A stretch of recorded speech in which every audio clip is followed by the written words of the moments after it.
And welcome everyone! Hello there! It's XIV, the perverted gentleman here. And here we are at Ultima-tum. Hopefully the final area, if the achievements and our other stuff are any indication, of Endwalker. Oh, it's probably gonna take 1 or 2 streams for us to now finish with this X-Pack and then go back to doing other interesting stuff like, you know, the role quests. We still have 5 different, what are they called again? Blasphemies to tackle down. We still have the crafter quest line, which is something I enjoy a lot. So, but for now, we're gonna finish the main story. So, let's go. A strange new world. Try as he might, Alphino can find no sign of Tancred. Yeah, last time, while we were getting here, Meteon attacked our ship. We all passed out except Mancred, who fought, probably, attacked Meteon and then disappeared. So we're gonna see what happened with that. Why did he survive? How was it that he was able to, you know, resist it to a degree? Is it because he was taken over by La Habrea before? Oh, I also have my cat meowing at me. What? No laps, I'm streaming. Lay down there. Be a good girl. We're fortunate this place can support life, albeit barely, I suspect, given the torpid, stale quality of the air. But never mind that, we must find Tancred. Let's begin our search from the prow of the ship. It seems as good in a direction as any. Yeah, sure. Try not to stray too far, lest we lose sight of another. Yeah, this place is pretty dim.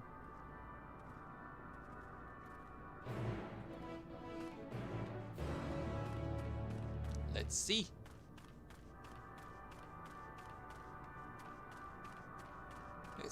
I actually like this place. I wish this place had like shops and stuff. I would like to stay, like, use this as my base. I enjoy dark colored places, not in an emo thing, but it's just easy on the eyes. And it's purple, you know? And you got stars. And then this, whatever this is. I'd like to get up there and see what it is, but I don't have flying yet, since we just arrived, so. When I get flying, that's gonna be one of the first things I'm checking out. Oh, hello there. Huh.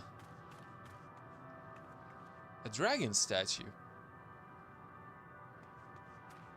Dragons, what are they doing here? What are dragons doing at the end of the world? Like, edge of creation. Why are you here? Oh. What is this? What's with this floor? This looks different. I see no one else in this barren waste, do you? Then why do I feel like we're not alone? Like there's another presence with us. Something dark and mournful. Why yes, Dr. Akuzo, you're the first. At least the first one to send a message. Welcome. What was this, I wonder? Looks like a hut. Never seen a hut? Hello, Yish. There's a structure here in front of me, yes? A tower of some sort, partially melted. In a strange twist of fate, it seems our perception of this place is not so different as it would be elsewhere. The world, as I used to see it, it feels as though I'm dreaming while awake. This is more than a faded memory Meteon led us to believe. Oh, Chris is here too, apparently. Hi, Quest. These remains have long since turned to ash, and yet they retain their form. Oh yeah? Look, I'm gonna talk. Don't aggro me. Ruins. But of what, I wonder? I mean, I've seen this design before. When we were doing Omega raids. Alphascape and Deltascape. Perhaps we can find something to help us understand the nature of this place. A relic, an inscription, anything. Sure, let's find it. The hot elf ladies are back on Earth, and we're not on Earth anymore. The metallic pillar has been partially melted, likely sometime in the distant past. The damage does not appear to have been inflicted deliberately, rather it calls to the mind the indiscriminate destruction often wrought in the heat of battle.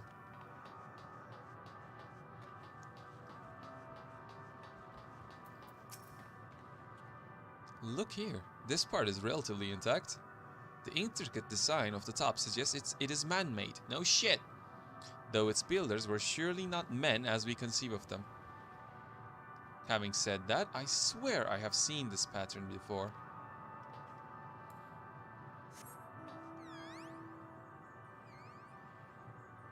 Yeah, but we don't have any Elysian ladies around. We have an Elysian man, but over around here, no ladies. Well, Alizé is one, but she's a kid, so she doesn't count. I thought this hill might afford a better view of our surroundings. A poor decision in hindsight. Besides the light from the ship, all is shrouded in darkness. If Thancred is here, I'd never know it. From what I can tell, we are near the edge of an island, if you can call it that, surrounded by floating debris. Yeah, I can see that. You guys say the vision is bad, but I can see just fine. Must be a warrior of lighting.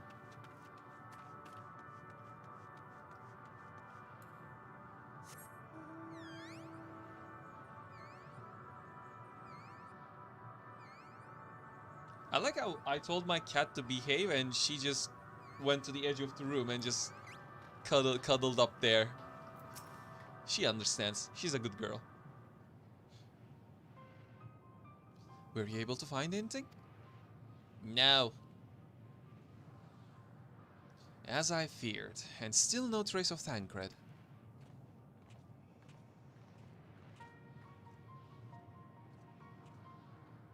There is nothing but emptiness as far as I can see, which unfortunately isn't very far. Your eyesight sucks, like mine. Though I can't help but suspect that someone, or something, is here. There are times when I sense it drawing close, and then a chill washes over me, leaving me exhausted. Leaving me with feelings of death and anguish. I mean, have you seen the dragons around us? Like, right there!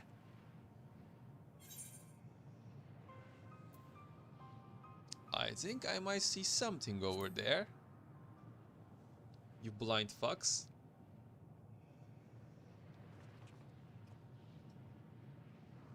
You see nothing, really. There's something else going on. What are you talking about? There's nothing there. Huh. Huh. Before we jump to any conclusions, perhaps we should search elsewhere.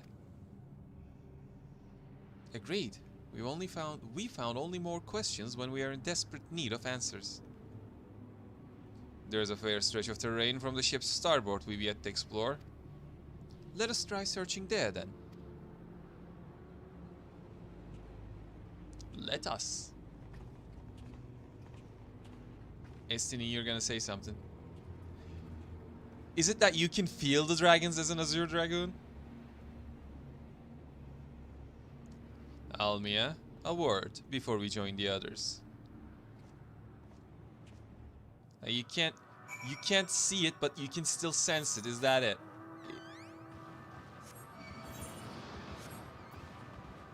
Is that it, Estini boy? As the Dragon Slayer, do you just sense, like, dragons must kill? Well, you don't go must kill anymore, but still. I suppose old habits die hard.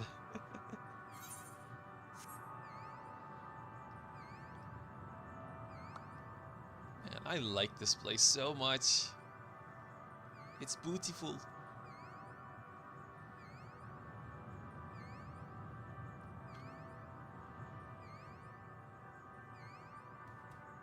Hopefully I'll be able to cap Red Mage before I get to like the next dungeon or whatever. I kinda wanna do it as a Red Mage. You see them too, don't you? The dragons. Oh, so you can see them, not just feel them. Good. As I thought. Their presence is tenuous at best, but there's no mistaking it. No doubt you're bound with Midgard somewhere, and mine with Nidhogg is what allows us to perceive them.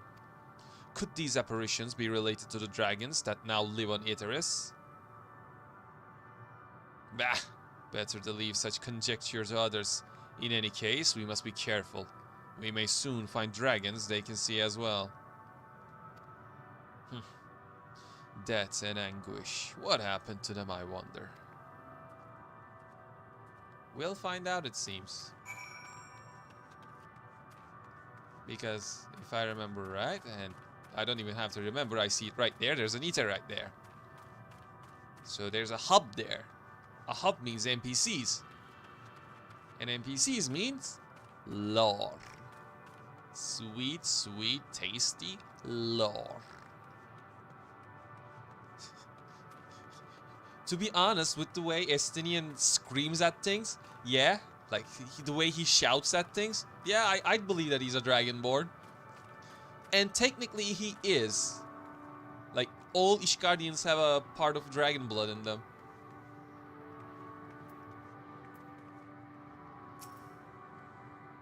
Look there. Are those ghosts, do you think? Mayhaps. My sight may have been restored after a fashion, but I fear what I see cannot be trusted. It's as if Metean herself has etched these images upon my heart. I doubt not that such a feat is within her power, given that she constructed this sanctuary herself. Surely my eyes deceive me.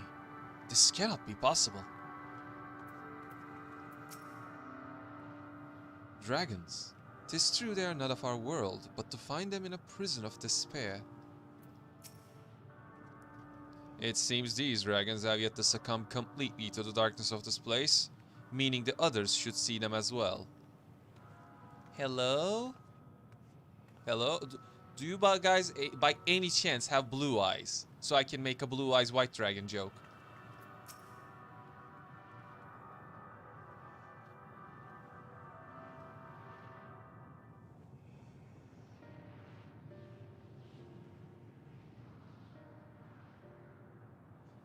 Cutscenes! There you have it.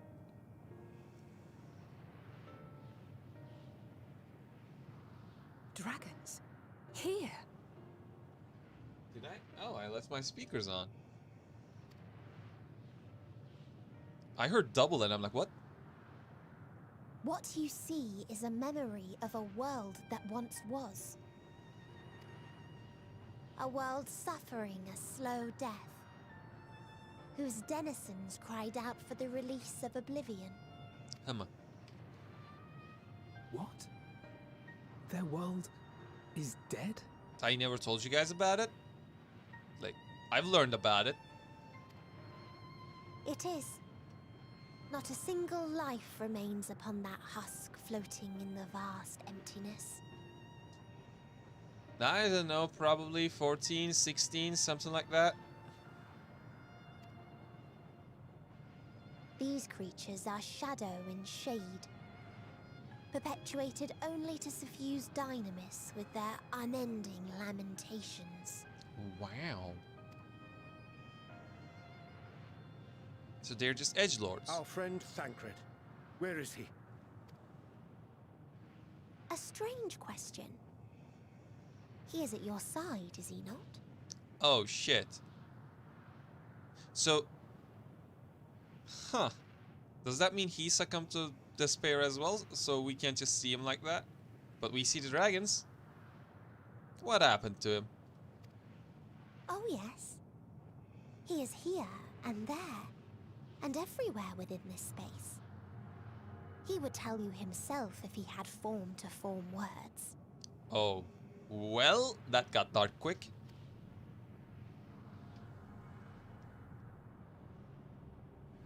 Huh. such loathing and uncertainty. You don't know why you still exist. I mean, ladies are as important as lore, so I can't fault you for that. In like manner to the oblivion I send, I tried to drown out your ether with dynamis. But Beginning with this Thancred, who came at me despite being unable to breathe. yeah, you see, he did that same thing to himself before to win a fight. So he's used to it. Such a simple thing, unmaking men. In the blinking of an eye, he was gone. Didn't even have the chance to be transformed. Okay, you see, if you actually hurt Mancred, I'm gonna kill you, and I'm gonna go back in time and kill you again. Yet somehow, he managed to leave a slither of himself behind. He better. What you call the heart? Or perhaps the soul. In his final moment, he cried out from it. A single word. What was it? Minfilia? Rin? Survive. That works too. That wish proved stronger than the despair that ruled here. It overpowered it, causing this space to be remade. Oh, so without Tancred's emotions, this place didn't even exist, huh? Into a place you can perceive, and where life can endure. That you draw breath is proof that his soul lives on. For how long, however, remains to be seen. Oh. Well then, we should hurry and tend to business. Fucking Estinian wasting no time.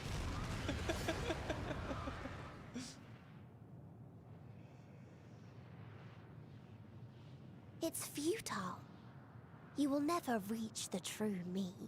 Estinian absolutely has zero chill. I told you, emotions dictate reality in this space. Such changes as you might work will not alter in its nature. You may see, but you cannot touch. Walk, but not advance. Unless we overpower your emotions. Which is not easy, but doable. Meteion holds too much sway here. How do we contend with a foe who can unmake us on a whim?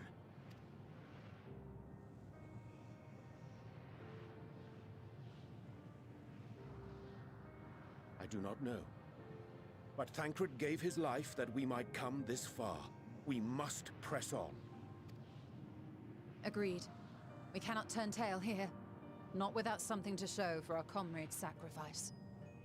You know, I love these rare moments where Y'shtola's voice trembles. It's rare for her to lose her composure like that.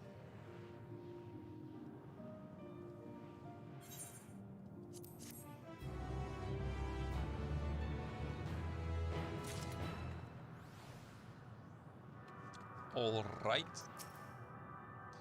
His will was strong enough to reshape Ultima-tum that we might survive, that I might see again.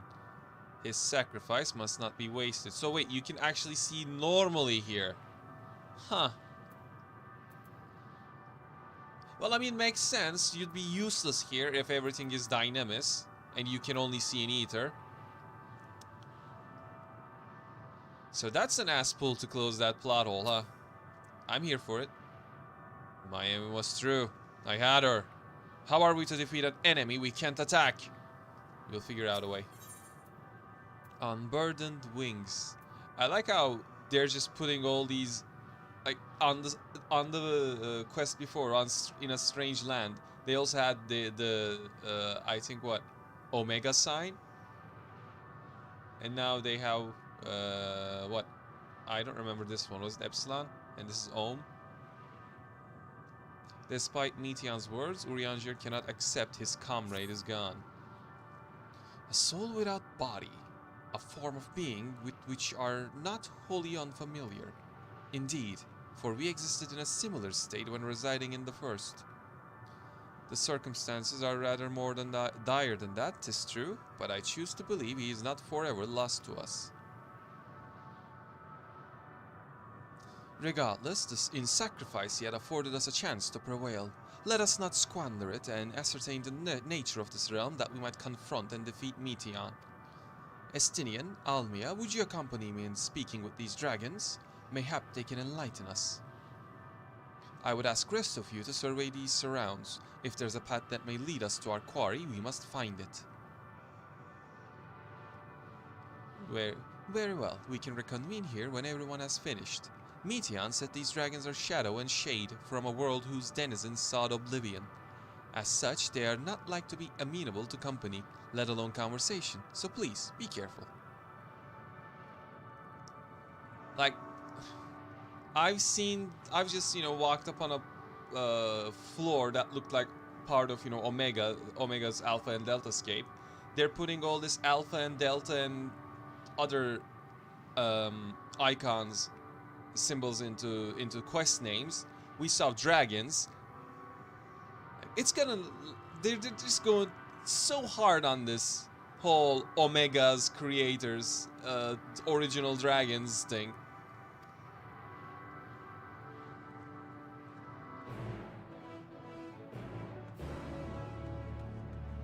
Say Loksh. Blue eyes? Blue eyes? No, green eyes. Shame. A visitor, not of this star. Could thy slender hands bring plague to our world, thy breaths extinguish life's feeble flame. Oh, how we would adore thee, alas. You're really looking for that, huh? With time our flesh shall wither, our souls fade, and so we wait for its inexorable march unto oblivion. If thou art not come to hasten our demise, I bid thee leave us. We crave not companionship, only silence. Man, you do you, bud. You do you.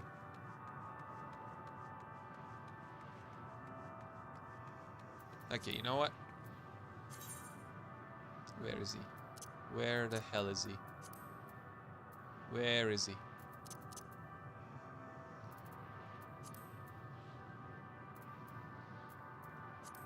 Okay, seriously, where is he? There he is. Okay, man. What the fuck?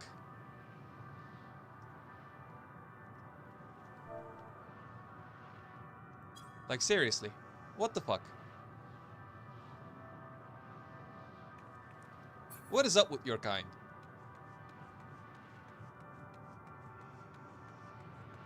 And yes, I'm forcing you to look at this shit. Beyond that distant wail, paradise lost. So glorious, so beautiful. We were a proud and noble race, strength embodied. We knew only love before day came. Metal monstrosities of black and silver. No bonds of blood did they share, nor conviction did they have to guide them. A crushing defeat. Never had we known such shame. Stilled now we are the winds, though none could feel these wings burdened by ignominy. We fly no more, only sink into oblivion. Okay, you know what? This got too dark, you can go. So, okay, so the Omega's creators, or Omega's, I suppose, race, if you can call it that, came here, fucked shit up. Yeah, we already knew that.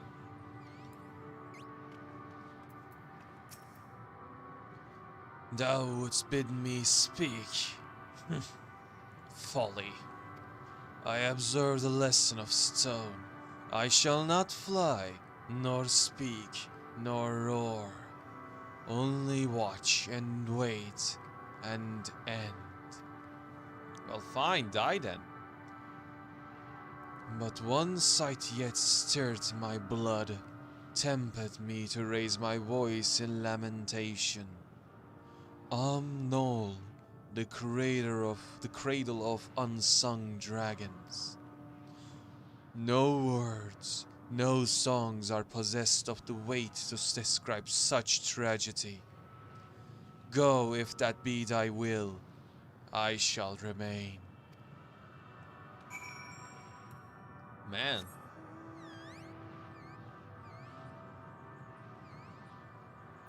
Man. Just man. That's all I got. Man. That's depressing. I think the saddest part is that I can understand their feelings. I've been there. Like, I've been at that point.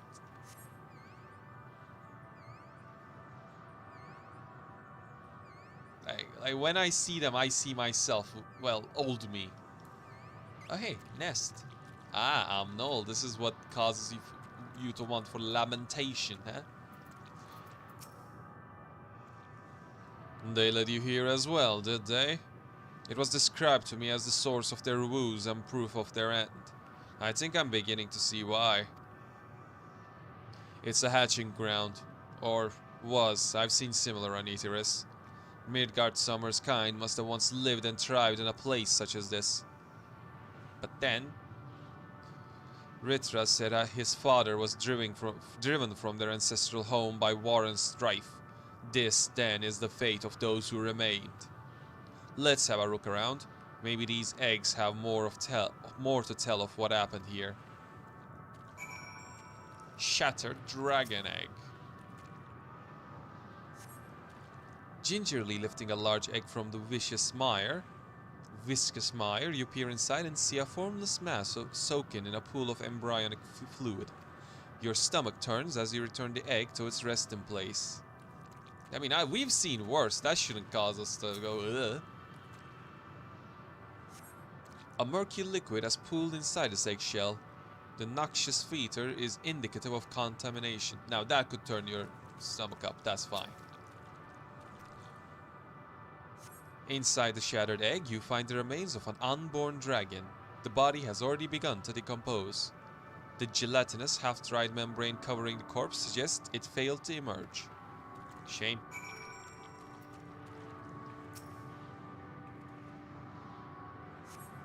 This egg appears to have been broken from the inside out. Perhaps the dragonets within succeeded in hatching. What's this? I thought all the eggs had been ruined. I mean, there's an unruined one there. If the dragonet was indeed hatched, there's no sign of it here. Or its sire, for that matter. We should look for them. You start with the cliff tops, and I'll search the plains.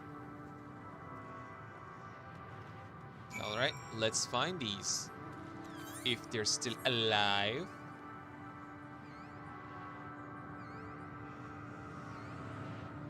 Scream! You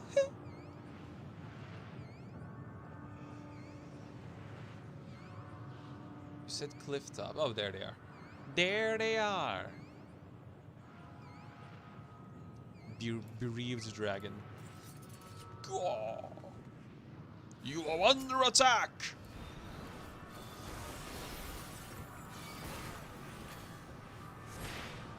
Let me guess, this is the kid and that's his father. His sire.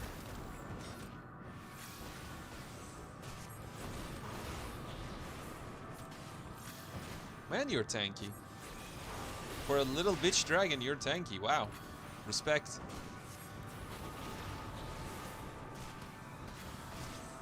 You know what? Die.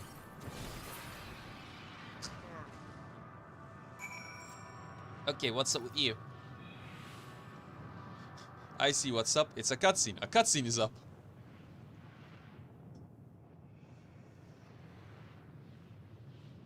The boisterous howling had been quieted.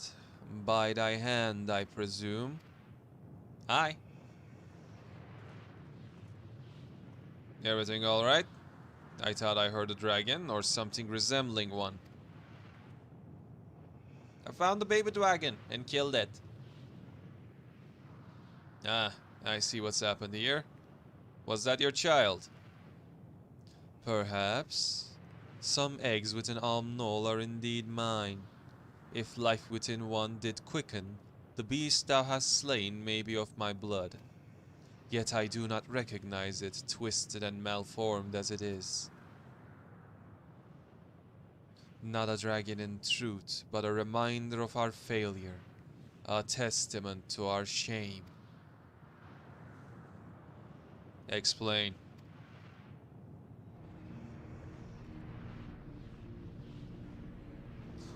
They descended from the heavens, cold, heartless machines, and with them rode war and death.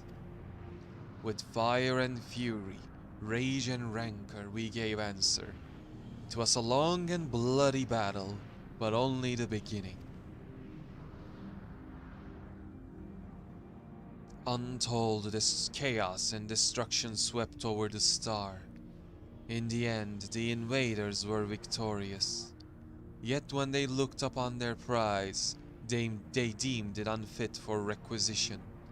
We were abandoned to our ruin. The survivors sought to put away their shame, to rebuild. A futile effort. In purest soil replete with ether did we once cultivate our nesting grounds. But our lands were barren, and any eggs nurtured in such desolation were fated to rot.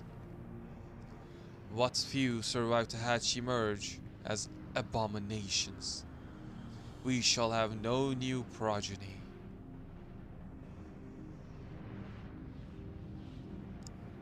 But there are dragons among you capable of journeying to other stars. That there are. Many would make an attempt, each bearing a clutch of eggs. The richest stars were home to the harshest rulers, and the arrivals of dragons incited contests for supremacy. When the fires faded, the wars lost and won, they too were reduced to ash and waste. Except, 'tis the curse of those who seek life, to be drawn into conflict, to conquer or be conquered. A vicious cycle we now choose to break. We tire of conflict, of everything. We wait now in sweet, merciful silence, free from strife and suffering, still as stone.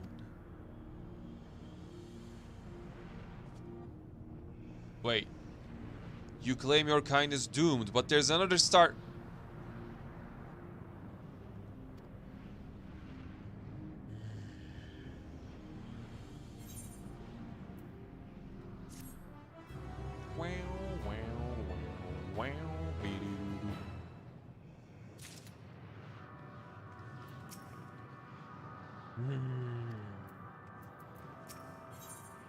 A test of will.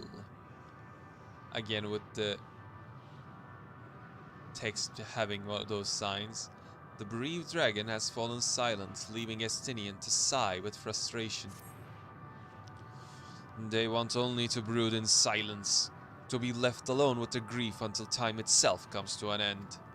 The sole reward for senseless bloodshed, a pain I understand, and wish that I did not. What fools we were. But now isn't the time for such thoughts. The others will want to hear what we've learned. Come.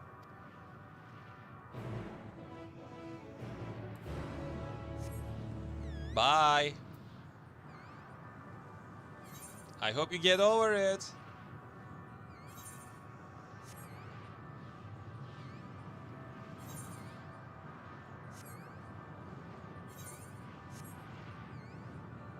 I like how this whole expansion pack is basically nihilism versus anti-nihilism.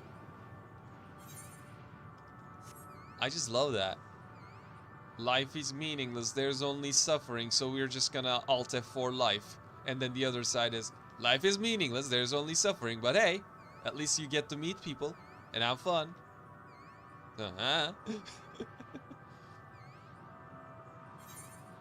There's an anti-nihilist that this just basically rings with me. I like this. Oh, look at you being able to fly. Also side quests, huh?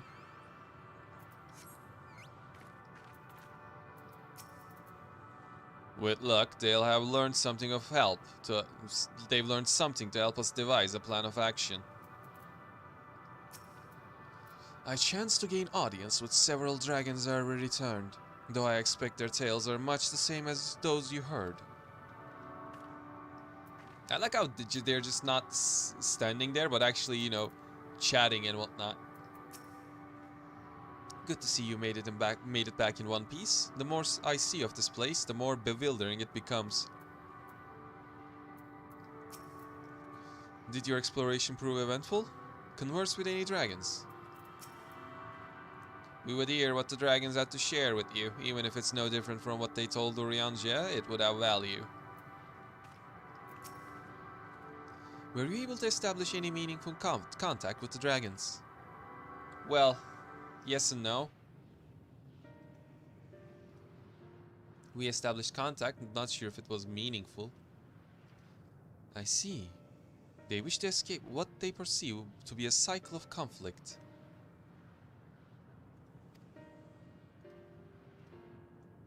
Thank you, Almia, Estinian. As for our part, I believe we are more acutely aware of our confines than before. We started by traversing the perimeter of the island to see if there might be a path leading off of it. Sadly, there was nothing to be found. There is no small about debris floating about. Could there be enough to serve as a bridge to lead us elsewhere? I considered that, and so I tried throwing a stone onto a potential platform to judge its integrity. But it never reached its mark. As it crossed an invisible threshold just beyond the boundaries of this island, it vanished, only to reappear above me, and fall at my feet. I would not be too quick to presume that what we see outside the space is as it appears. Which is why I returned to Ragnarok and asked the Loporids to search for a potential path. However, the ship's instruments failed to provide conclusive data on the surrounding area. Until we know more, I think it's too risky to attempt flying to another island. What Meteion told us before, that emotions dictate reality here, might be the key. But I'm not entirely sure what emotion might manifest the bridge to lead us to safety. Persistence? Stubbornness? So what you're saying is, we have no way forward.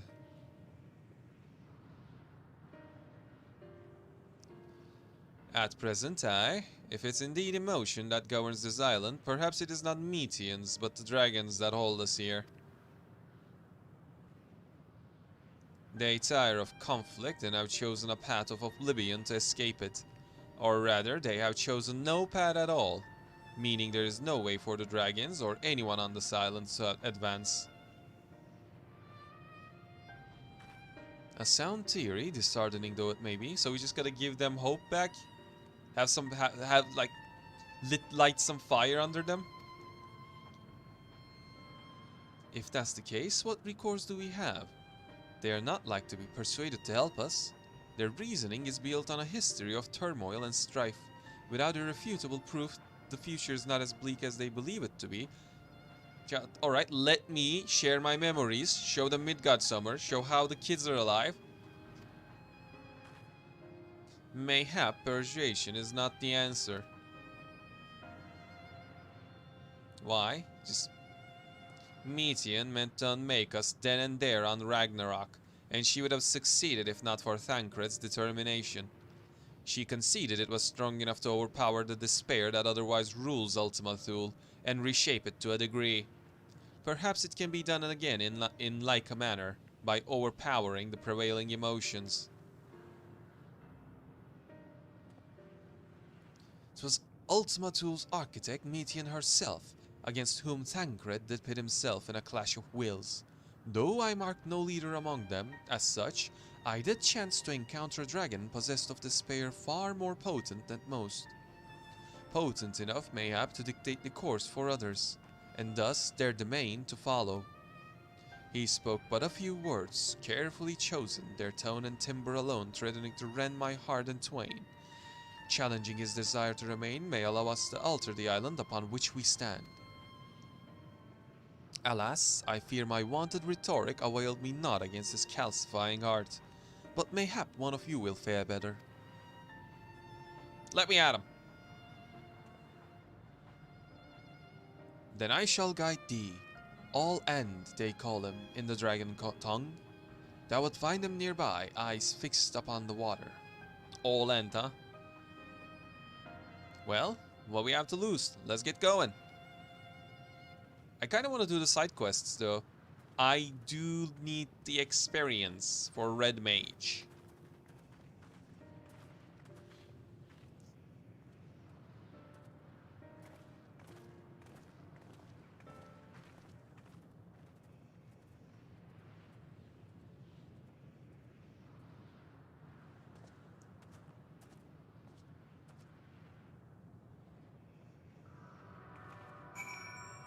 But first, let me quickly hydrate myself with my sweet, sweet iced tea.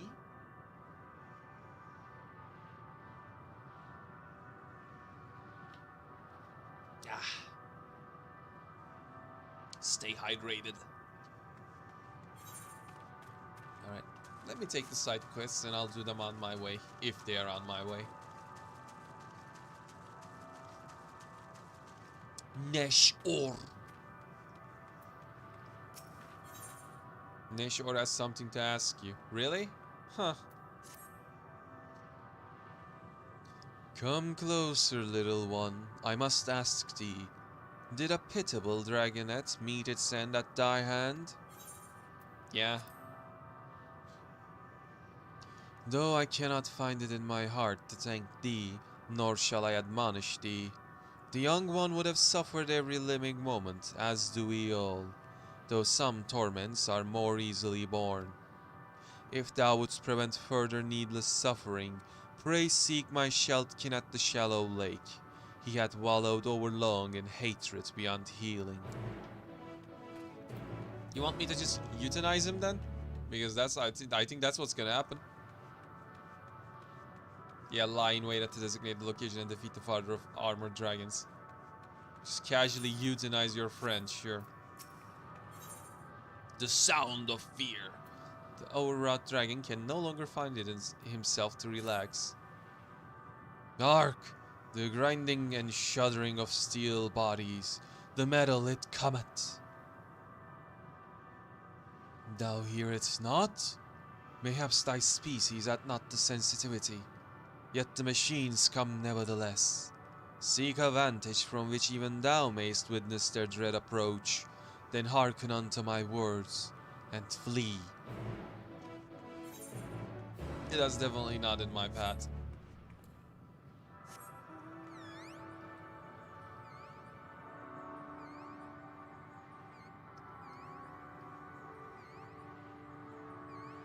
Can we?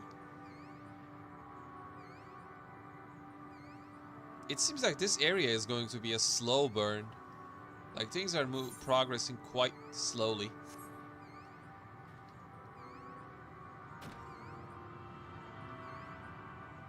And then there's that gatherer just casually gathering stuff at the end of the world. No one but dragons here, forsooth!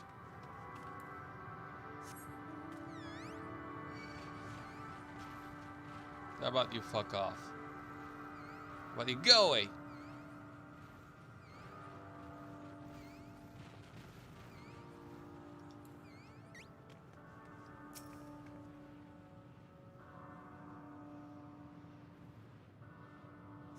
No one but dragons here, forsooth. I'm gonna have to fish here.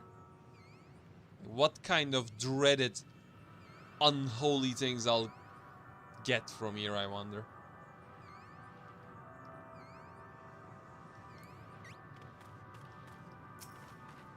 But I need to craft myself a new fishing pole first. I'm still using the level 81. Ooh, that's a chunky boy. And for a chunky boy, I'm gonna do some chunky attacks.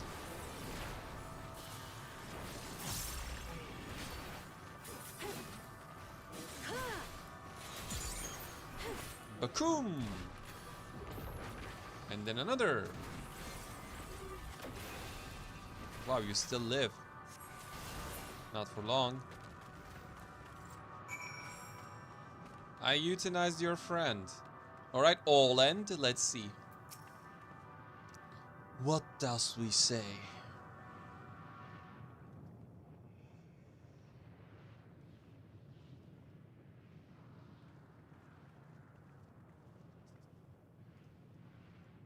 He remaineth as he was when I first approached, entombed in melancholy.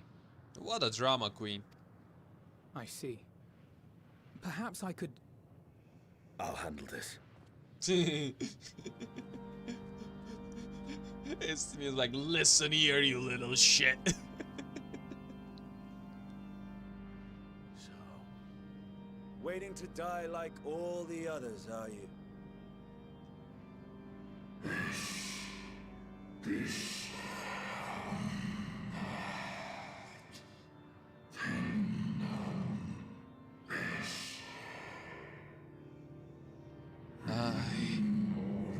Come on.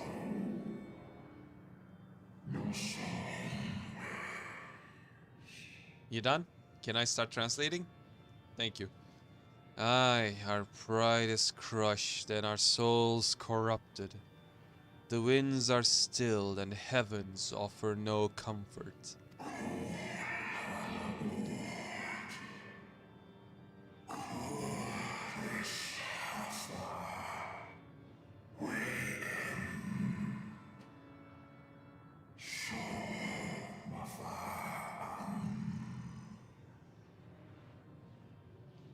There is nothing left for our kind. Our long lives a curse as we await the end. Still as stone we shall become. And I know one of you actually were as still as stone because they turned into a statue. So you say. Yet your kind has found a new beginning on our star. One of you braved the expanse, bearing with him a clutch of eggs. They and their children now rule our skies, their song heard by all.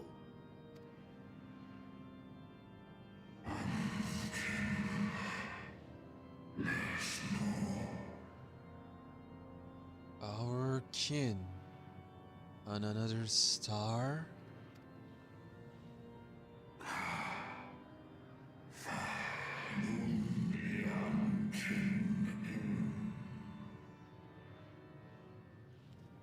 And yet, upon thee do I smell the blood of my brethren.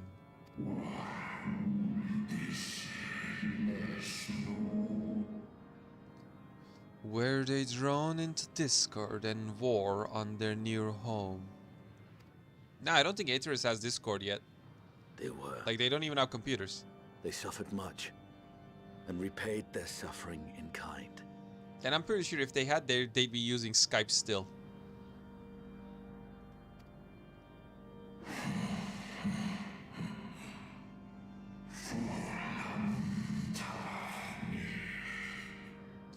It mattered not whither we fly.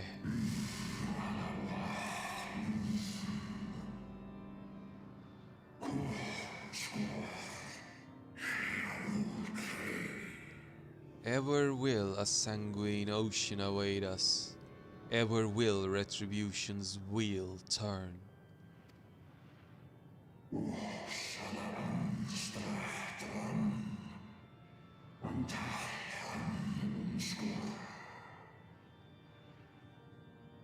And so, on the last of my pride as a dragon, I break free of this wheel.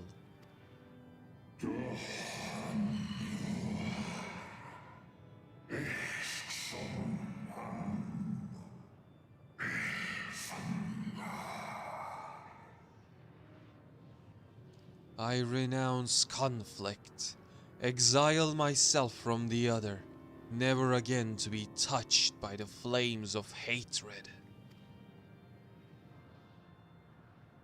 Had your brethren made the selfsame choice, my family might still be alive. Yet lasting peace does not come to those who simply retreat from conflict.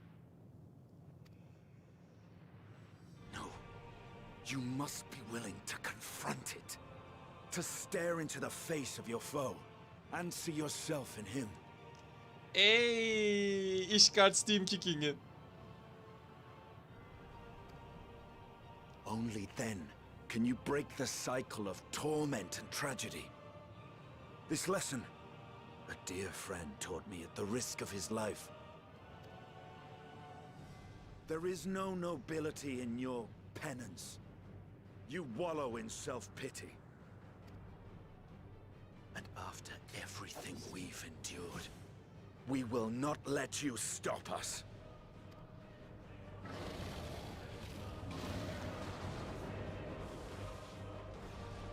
Verb? Estinian! Nice, fine. Stay back.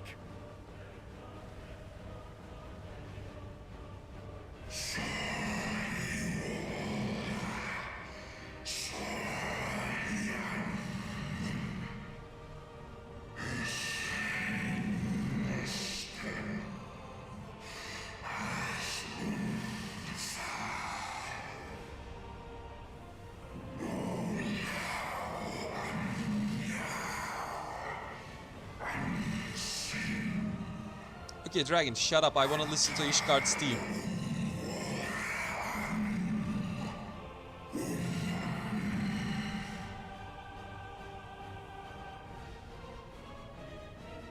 I see. Theirs is the emotion that bars our way. If Nidhogg saw these fuckers, he'd be furious.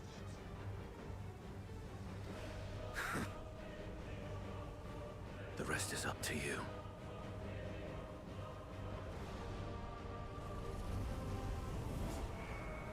Wow.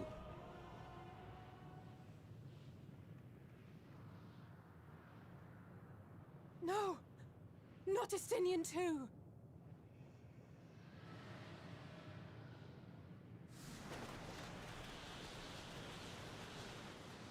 An ether current, huh?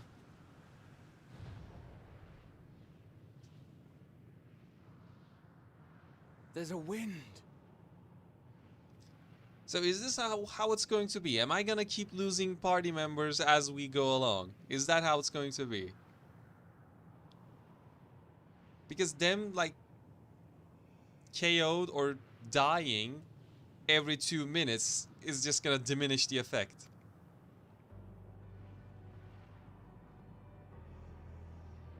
He's opened the way for us.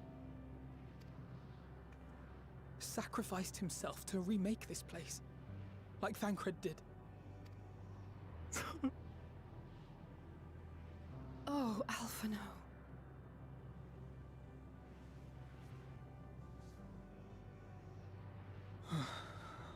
Come. Let us follow the wind. It will not lead us astray. He would not.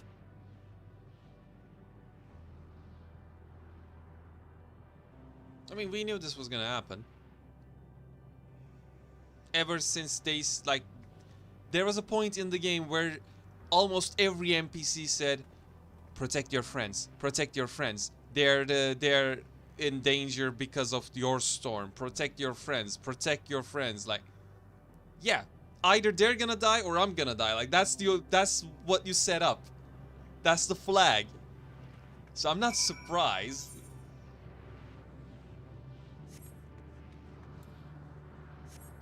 You know what? Before I go there and unlock the next area, I'm just gonna go back and finish the side quest. Give me the experience. Like, that whole sacrifices will be made thing is a bit too heavy-handed. Like, I think it was like 2 or 3 streams ago where I kept saying, oh, we're losing someone, we're gonna lose someone.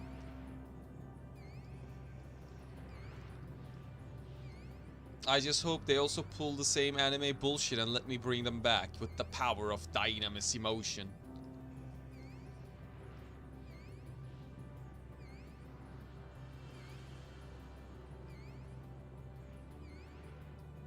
Because fuck you, I'm not losing Y'shtola forever.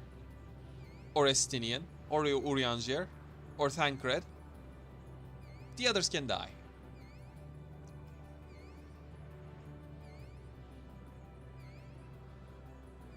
But the world needs more Urianger.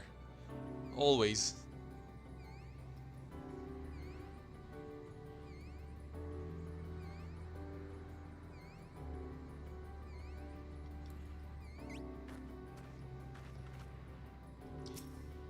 Yeah, it has been heavy-handed since the start of the X-Pack. And I haven't read your review yet since, you know, spoilers and whatnot. I've been waiting to finish Endwalker before I get to it. Like, I was also expecting the Hydaelyn fight since the end of Shadowbringers. It's just that I was expecting as an evil fight. Because, you know, as the last primal, she has to die eventually. Or else, you know, it's not right. All primals have to disappear. So I was expecting to fight her eventually as a more of a enemy fight, not a test. Ever since, again, Shadowbringers, that was hinted. If you can call that hinting.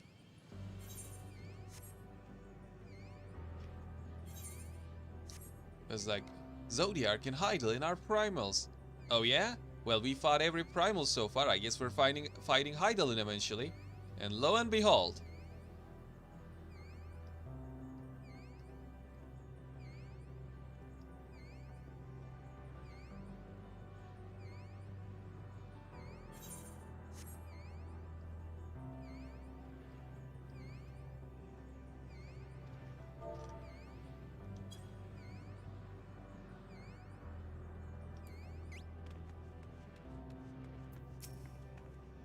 So it is done. I heard his dying cry. His bloodline was the strongest of the armored ones, possessed of carapaces like unto stone. Yet even they were not impervious to the metal fiend's onslaught. It took but one to raise their nest. Even now its terrible form doth linger in my mind, the 4 jaws that raven neath a shroud of steel. And to the few who escaped the carnage, life was gifted naught but despair. They yearn for vengeance, though our enemy has long since quit this place. As thou had witnessed, they now turn all too quickly to indiscriminate violence. Alas, 'tis only feedeth the fires of their guild, never does it quell them. Nay, I fear that only death has that power. And I personally don't mind things being heavy-handed. Because, you know, not everyone is sharp or dense the same. Like, for some people, that kind of heavy-handedness needed. So I don't mind it. It kind of diminishes some things for me, but I understand it. Come on! Ooh, cutscene.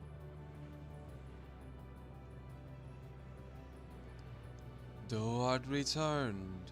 What didst thou ken? There are no machines, only dragons.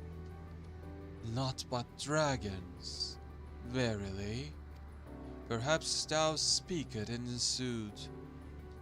That mechanical cacophony plagueth me without cease, though I swear 'tis clearer now than it had ever been.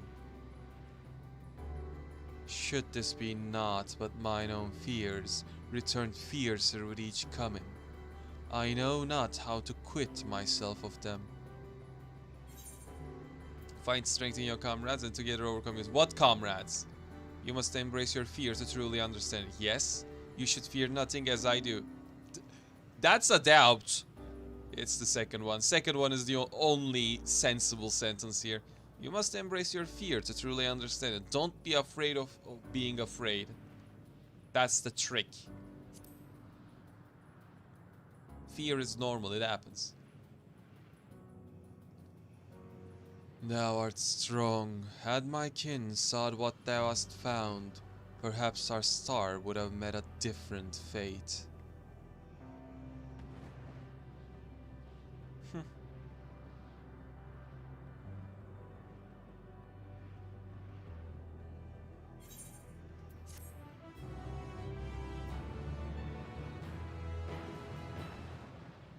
The reason I'm doing side quests on stream here is because I think they work. Because the whole idea right now is to affect the emotions of this area in our favor. So, you know, I just think that doing side quests and resolving some stuff also helps with the main quest of, you know, changing the emotional balance of this area. At least that's my headcanon, so I don't mind doing side quests on stream for this area.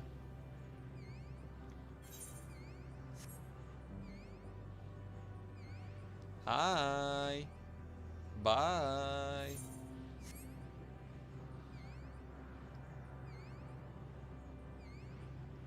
Yeah, like the way they're dying at one after another is just pointless. No build up, no nothing. Oh, Metean came. Oh, Thancred can fight it because, I don't know, Ascian possession got him to used to it. And now he also uses the same technique himself. So, you know, he's used to it. And then he died. And then now, Estinian just gone. And who are we gonna lose next? Urianger or Y'shtola? So, at this point, it's about thinking about who's gonna die next. I'm guessing Graha, Urianger, Y'shtola, Alizé, and then Alphino.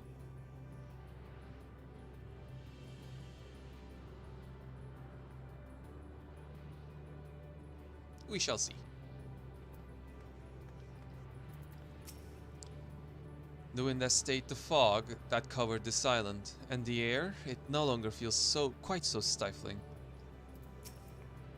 As by the beating of the mighty wings doth wind blow, where dragons may ne'er again touch the sky, he and the shade he bore shall soar free. If I had known this place would claim Estinian too, No, it's what had to be done. Must this always be the price paid for safe passage? Well, I could ask for my guildmates to give me a full carry. They can just fly me around until I'm able to fly. Look there, the wind. This is Estinian's doing, I'm sure of it. We should ride its flow and see where it leads. Take me away. Whee!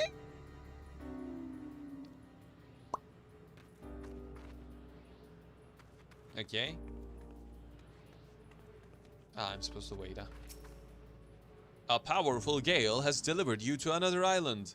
The other scions should arrive before long. Jump, guys, it's okay!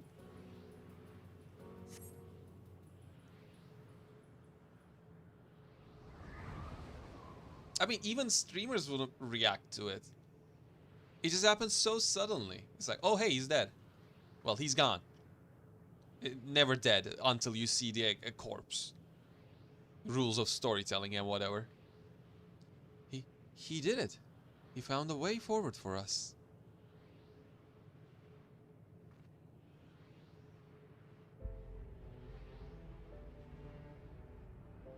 The dragons remain trapped within a prison of their own making, lamenting the horrors of war. Yet Estinian knew them better than most. He was a man of honor and a dear friend, willing to fight to the very end for what he believed was right. Yeah, I know, like, you have to overreact and oversell things as a streamer, I know. But, yeah.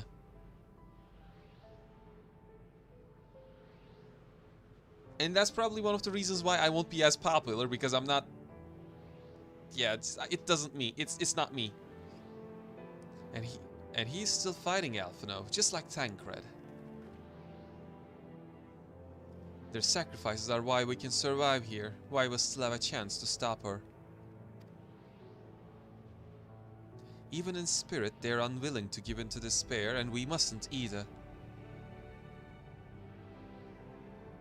Alizé is right, we must press on, for their sake.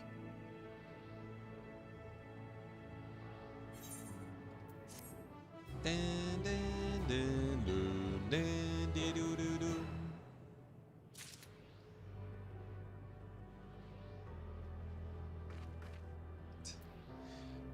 Well, I mean, I cry. I have cried during this game many a times. This is not... We have to keep going, even if Estinian isn't here to see it. I'm sure Alphino wouldn't want to disappoint him. Eh. No choice we have but to march forward, lest we squander their noble sacrifices. To feign bravery with bold words is a simple matter, but without the strength of will to match, we are powerless against Dynamis. Not less than unshakable conviction will suffice, which makes me question if I am up to the task. Though it pains me to say it, we can ill afford to stop and grieve our comrades' passing. No, there will be time enough after. Roads paved. Okay, so... Huh. The quest text is getting rough. Alphino has regained his composure and is ready to proceed. As Y'shtola and Alizé said, we must continue.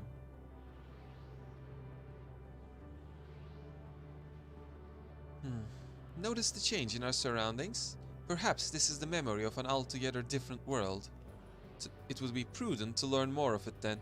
Tread carefully lest we lose our footing in the sand. You missed our NPCs dying. That's all. Well, I can't call them dying if I don't see a corpse, so... I wonder what is this place then, if they're saying this might be a different part of the world. Scree. Alizé, what are you looking? Oh, you're looking at being a lookout. Sand. Sand everywhere.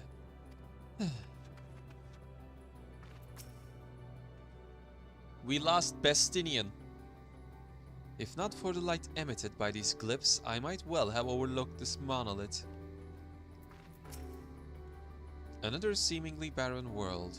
For a mercy, the air is nowhere near as stale, but still quite dry, and the sand will no doubt prove bothersome in due time. Why? It's because it is it because it's coarse and it gets everywhere? If you were worried about my vision, you needn't be. I can still see quite well.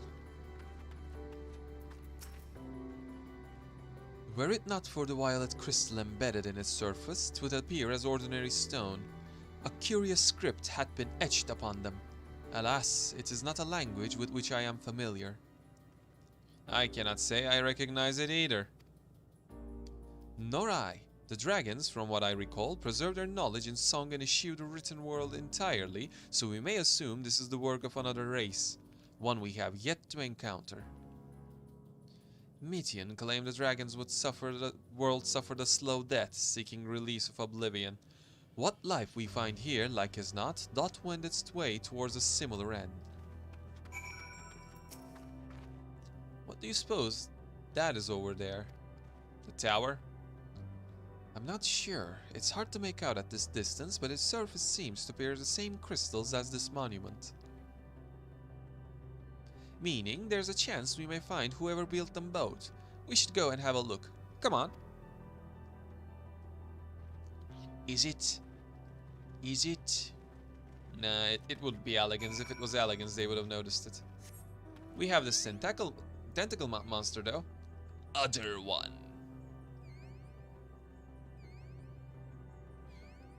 Drifting air. Is it E or air? I'm usually used to calling that air. Ghost figure. Cutscene. Who's dying this time?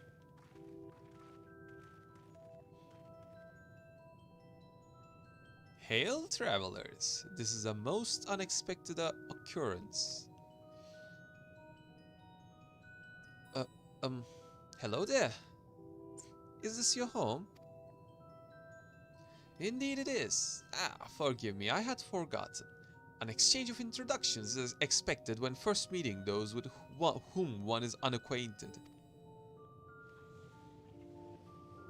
Yeah, like that's why I said I'm get used to calling it air, because it's one of the weapons Gilgamesh has in Fate Grand Order. When the vibration of vocal folds was still required to convey our thoughts and intention, Ea, I believe, was the pronunciation used when referring to our people. Though it is not entirely applicable given our present state, you are welcome to use this appellation. As for nomenclature to address my individual person, I believe it would be pronounced Kopkudg. That's a name? Yes, Kopkudg of the Ea. We have encountered beings that communicate intermittently through thought, but never one that is wholly without voice. I presume we are having this conversation via the medium of ether, or dynamis, as the space is suffused with vast quantities of it. Fascinating in either case. I gather your response to my presence is positive then. That is well, for there's something I wish to ask of you. Like yourselves, we Ea are ether-based life forms. Therefore, it may be surmised that your bodies are of comparable biological composition to those we once possessed. I have a number of queries regarding your subjective perception of the five senses: sight, sound, taste, touch, and smell. In total, I have prepared 198,712,180,877. You know, I would have thought that sentence would have tripped me. But instead, I get tripped over regular speaking sentences, like daily chatter.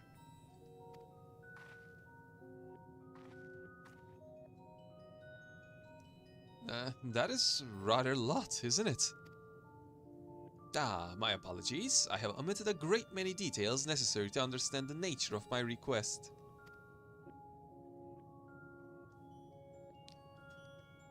Though we dispensed with our corporeal vessels long ago, we have rediscovered a need for the flesh, and have endeavored to recreate our erstwhile forms.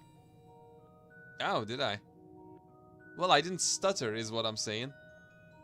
However, all pertinent records have been lost due to the passage of time, like the way I just did there. Take, for example, the nervous system. It is well within our power to recreate, but we have no frame of reference for sensations once experienced by our people, which may compromise our ability to interact with our physical environment. And the reason you need to regain corporeal forms? Why?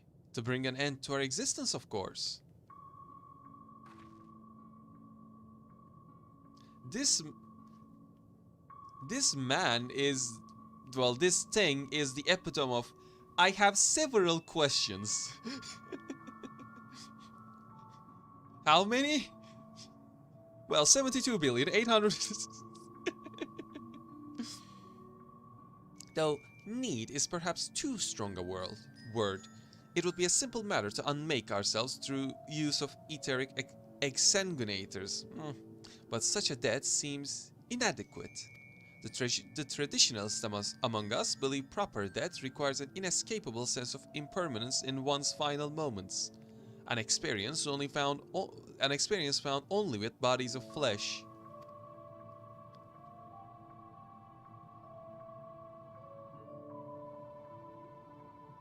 We should very much like to hear more of your plans. In exchange, we will answer any questions you have to the best of our ability. So this is where we lose Urianger and Y'shtola.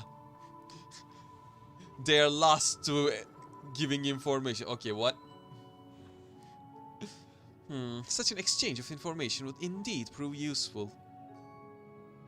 Very well, to ensure efficacious exchange, I hereby invite you to our home.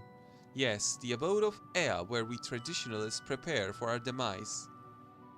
I presume your consent to answer questions is indicative of a tacit approval of our plans?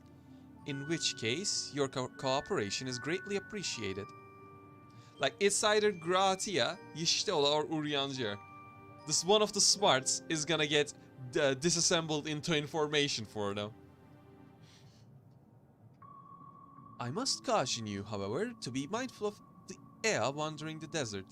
Their desire for bodies of flesh could be described as overzealous. Now, if you would follow me. I don't like where this is going. This is going rather smoothly. Not that I'm complaining, mind. No, it's not going rather smoothly. What? Which part of this is looking like it's going smoothly? Oh, wait, right. You don't read books. Unlike your brother. Even so, we mustn't forget their aim is oblivion, much like the dragons. Though I fail to see why a civilization so seemingly advanced would choose to unmake all they have created. At any rate, we will find no answers dallying here. Let us be on our way.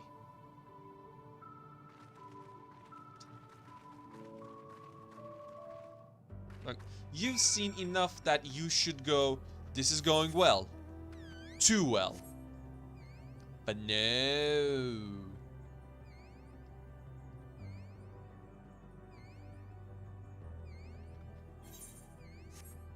Luminion.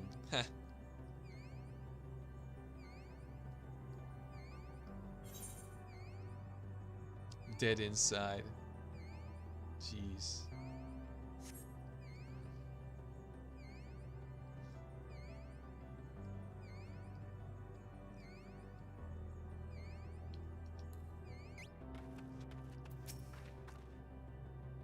More violet-colored crystals. I cannot place my finger on it, but there's something unsettling about them. They're powered by dead people. The Isle of Dragons was shrouded in silence of the dead, yet the stillness here, that suggests that Ea are, by and large, merely sleeping. Something tells me we have different definitions of the word abode. They said there would be others, but I don't know what I was expecting. I should not be surprised their concept of a village is not so different from ours, and yet... I mean... Nah, I can't comment on it because, you know, it's not something I'm used to seeing. Welcome to our abode. Most of our compeers, you will find, remain idle in their domiciles. Though your quizzical expressions indicate my phrasing is unclear. I speak, of course, of the violet crystalline constructs hanging from the stone structures there. You say they remain idle, but what of your work to regain corporeal bodies? An astute question, and understandable given your finite nature. We have no desire to pursue our research, for it is no longer necessary. If, in our idleness, we are struck by sudden inspiration, we rise to pursue said inspiration to its conclusion. That is why I was present for your arrival, and why I continue to engage with you still. But while the others are not currently in a motile state, rest assured they will not object were you to disturb their respite. You need only cast your thoughts toward one of their crystalline domiciles to communicate.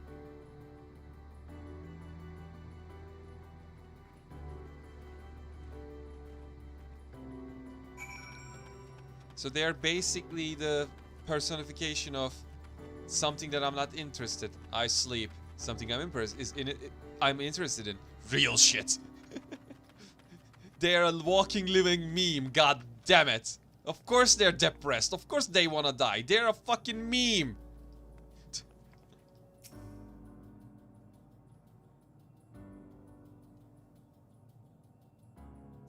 You cast your thoughts toward the crystalline domicile, but there's no response. Well, good. I have no time for memes. Because their memes end here. You wish to speak? Very well. Pray a moment if you would.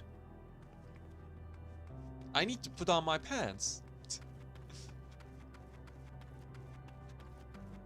You caught me at a bad time.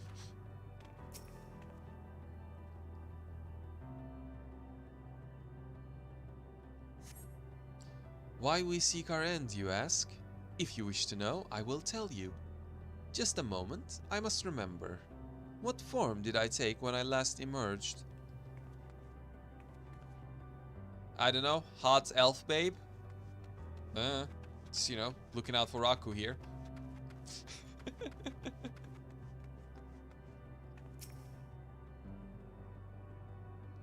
Memes! Memes everywhere! The memes, Jack!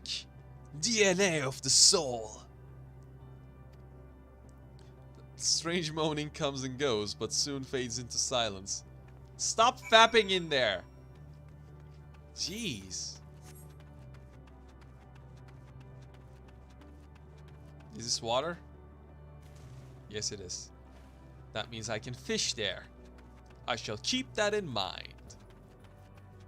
For a future expedition. For fish. Did your inquiries yield satisfactory responses? No. 2 of them are coming out. I see. If they fail to answer, then it is likely because their minds have unraveled due to prolonged idleness. They are not by concentrated ether now. Worry not, there are no others who have need of those lodgings, and they will not prove a hindrance to remain as they are. But more importantly, you said some few did answer to your request for an audience, yes? I imagine they will be with us ere long. Bow, bow, bow, bow. Okay, so I'm guessing that's flesh abandon. But what's the rest? What is the rest?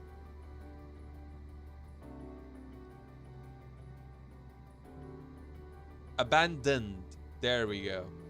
Because that one, abandoned delta, is a D, so that should be a D as well. And then that would, yeah, it's a flesh abandoned, I think. Cop Kud languidly awaits his brethren's arrival. His brethren's. Brother! Brother, come out, brother! Brother, heroes are here. We must talk.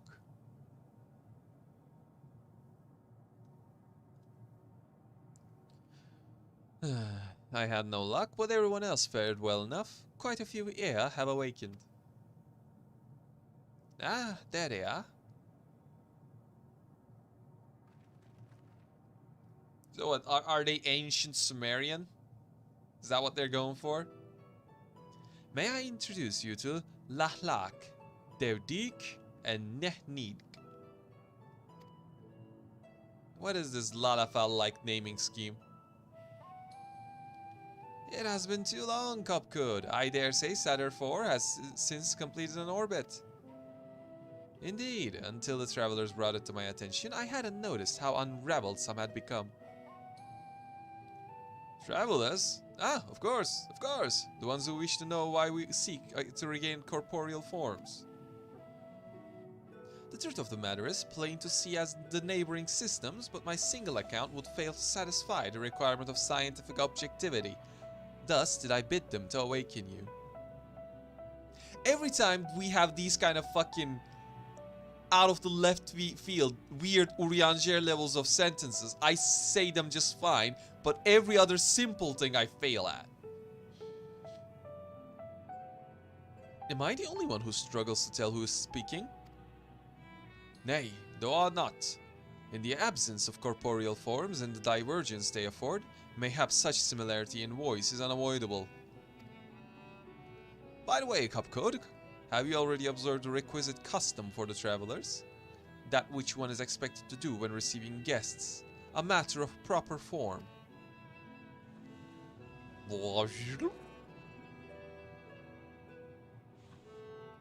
Ah, yes, so long has it been, it had completely escaped my mind. And still does. What was it again? I can't seem to remember. Plop!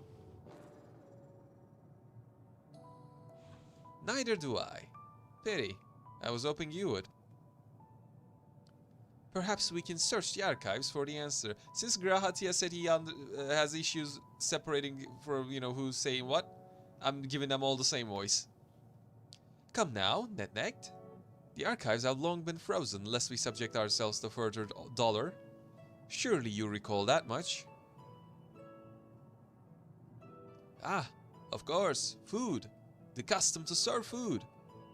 Beings of flesh such as they might regularly replenish their eater. By contributing to their replenishment, we communicate our friendly intention.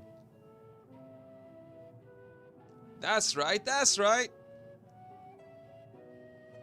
We duly invite you to join us in communal repast, after which we may engage in leisurely conversation. If we have a chance to learn something, then I see no reason to decline. I like no one is asking the question, what food? Excellent. If you would care to follow, we shall feast you on the purest eater. I'm sorry, I can't eat magic air.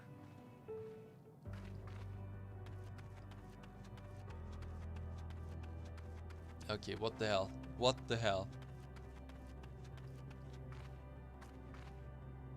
So what, this is a fridge?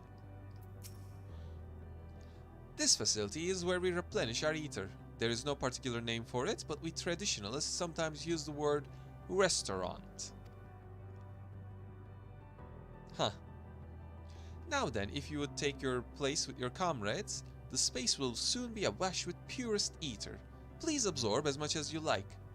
How? How do we do the absorption? It's not food, I can't eat it. It's not air, I can't suck it. If it is as I suspect, then this so-called feast... Actually, let us just see it for ourselves. Fear not. We are not like to come to harm. If they are thus able to replenish their ether, the loss of vital sustenance isn't like to be the cause of their demise. The ether, they said, but I can't help but to feel a bit nervous. You'll be fine. Judging by the construction of this facility, it would seem the Ea directly draw up... Finally. Judging by the construction of this facility, it would seem that the Ea directly draw upon the ether. Yeah. I can't speak. We were told to stand wherever we like. This strikes me as less of a meal and more of a ritual. Yes, give me the ether. Let me suck. Give it a suck. You brace yourself for a rush of sweet, sweet ether, but nothing seems to happen. Perhaps you need to wait a little longer.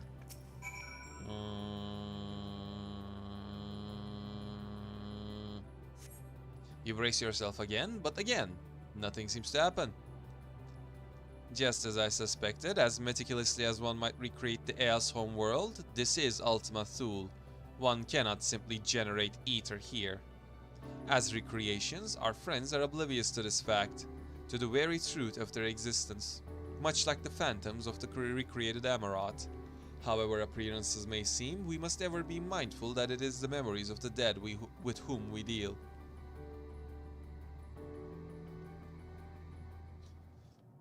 And now I need a sip.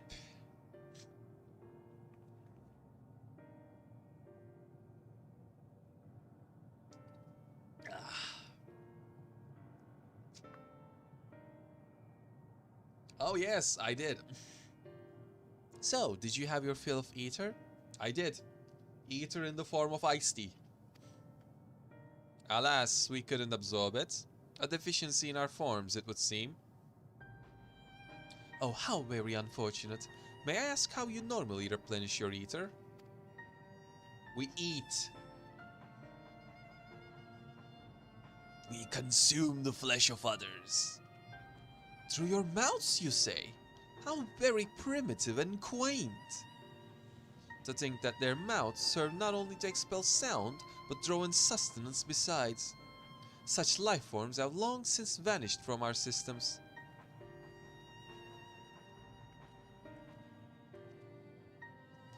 Though we regret, though we regrettably could not partake of your magnificent feast, rest assured we feel your welcome most keenly. In the course of acquainting ourselves with your sophisticated ways, however, we could not fail but wonder, wherefore do you wish to obtain vessels of flesh and thence to vanish? Will you not favor us with an explanation?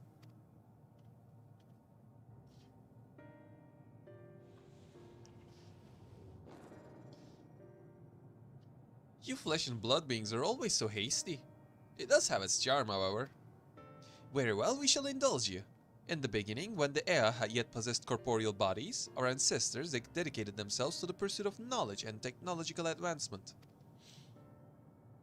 By transcending all limitations, we believed we would eliminate sorrow and abide in true happiness. From the tangible such as land to the intangible such as labor, there exist myriad hindrances to progress. But the most confining of all was the flesh itself. Our natural lifespan was disastrously middling, you see. Too short to enjoy unhurried lives, yet too long to be considered disposable. Furthermore, to simply maintain the integrity of our bodies demanded considerable resources. Yeah, like ours. You know, currently most of the landmass goes for farming. But we managed to solve this problem. After long years, we discovered how to become non-corporeal entities with everlasting lives, untroubled by the failures of the flesh, also missing the pleasures of the flesh. Wink wink nudge nudge, finishing slash. Thus changed, we had more time and freedom to continue our scientific pursuits. We went on to make ever greater strides in our quest to transcend all limitations, until we finally decided to challenge the last of them all. The limit of knowledge. Aha. That is to say, deciphering the laws of creation. What have you done? We sought to discover how the universe came into being and explain all extant phenomena, and thence predict the future. If we could but achieve this, we believed that we would be free from uncertainty and anxiety. And did you find the answers you sought?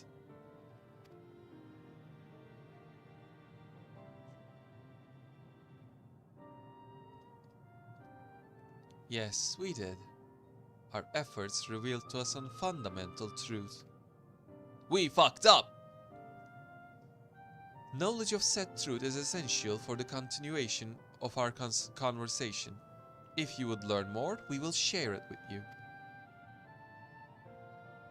Hey there, welcome! Welcome, Batu. No, we mustn't. Primitive as they are, it would be unspeakably cruel to deprive them of their ignorance. Oh, what is this truth? What is this truth to life and everything? Is it 42? They are possessed of corporeal forms, their lives readily ended. As those who have gone before, is it not our duty to warn them? What thinkest thou?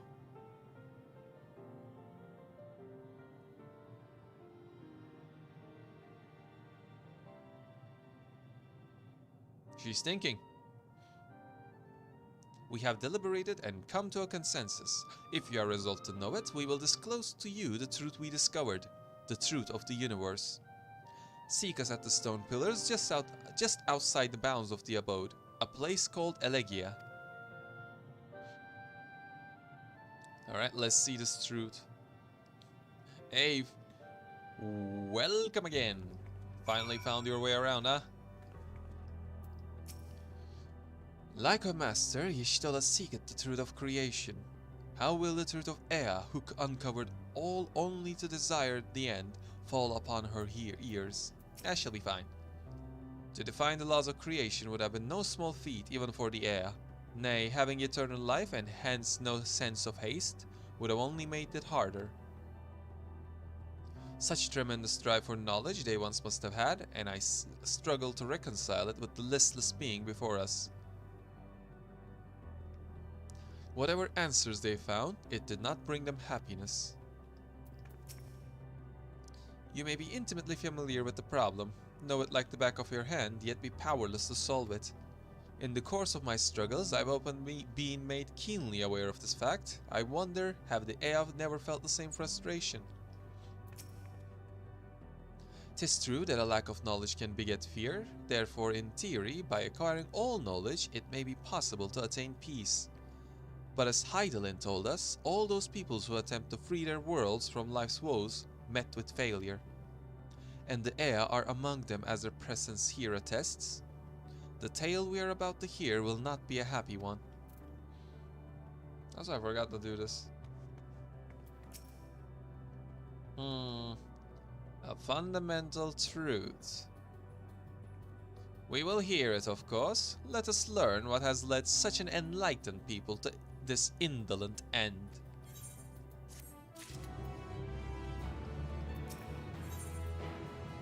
Where knowledge leads. Where infinite knowledge. Makes sense you would use that there. Something seems to be weighing on Urianger's mind.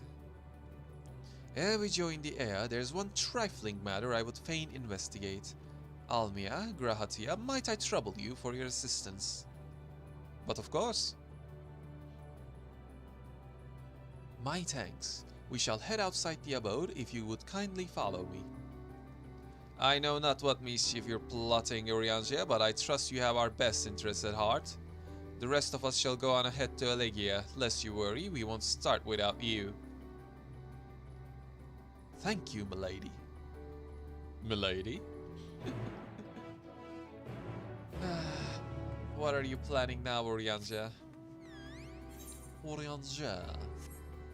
What is it that you plan?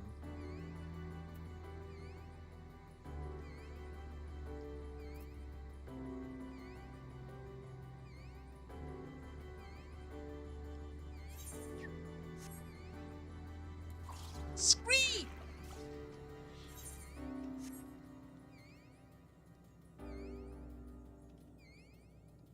Okay, now it looks dark. Wow. Meanwhile, oh shit. Oh, the weather is fair skies. What is? I mean, it's not cloudy. I give you that, but we wouldn't call it a fair sky.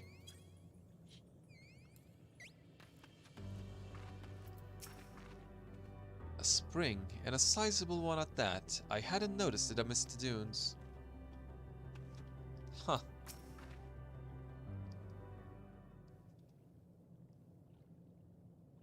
Aye, this place shall serve. Is it the spring that you wish to investigate?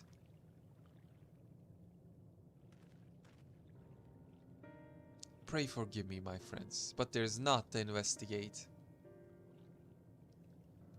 It was but a pretense to speak in private.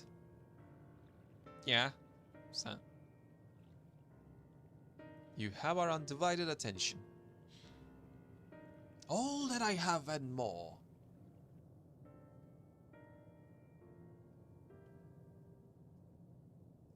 As we have established, here in Ultima-tum, those denizens of ruined stars are recreated in their twilight days. Yet one question doth arise in my mind. So fatefully formed are the simulacra, they believe themselves yet amongst the living. How dost thou suppose this is possible?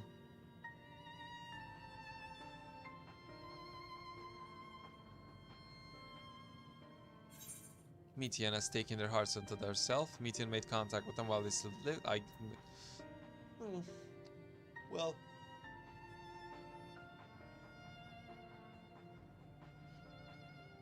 Considering we know Metian absorbed all their emotions, all their negative emotions, I'm gonna go with 1.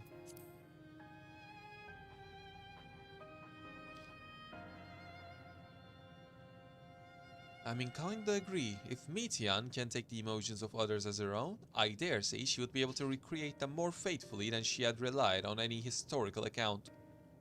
By which logic, she must have visited them while they still lived. The dragons and the Ea both. So too did I theorize, and upon that assumption, consider how those two races may have met their demise. According to thy own tale, Mitian perceived the emotions of those nearby as her own. A heightened sense of empathy intrinsic to her nature as an Enteleki. In the course of her starfaring journey, if she encountered beings who strongly desired a cessation of their existence, she would be powerless before that desire. Even if she possessed the power to grant it, the power of Dynamis. 'Tis my supposition that overwhelmed by their longing for death, Mitean did unleash Dynamis and ushered the dragons and Aeon to their doom.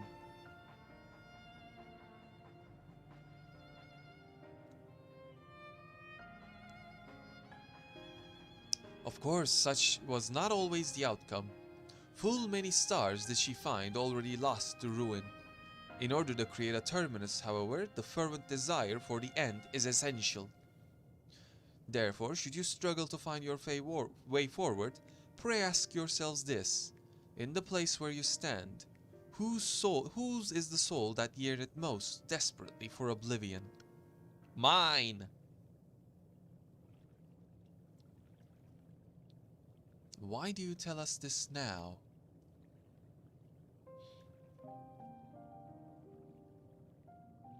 Ne'er again I would betray your trust, the pledge I did make to my comrades. In bringing thee into my confidence, I would remain true to my word. So we're losing Urianger first, huh? As for thee, let us consider it my fitting reward for the secrets I harbored for the Crystal Exarch. Crystal Exarch. I once placed my fate in thy chosen path, walking at thy side, full knowing that we were bound for thy demise. I ask now that thou returnest the favor, and abide in faith as I fulfill my own destiny. If you say my debt has come due, how am I to refuse? 'Tis indelicate of me, I know full well, and I can but beg thy forgiveness. Yet even if I must needs go to such lengths, I cannot well feign ignorance of the answer I have found within. The answer to the question, in what moment might I stand strongest?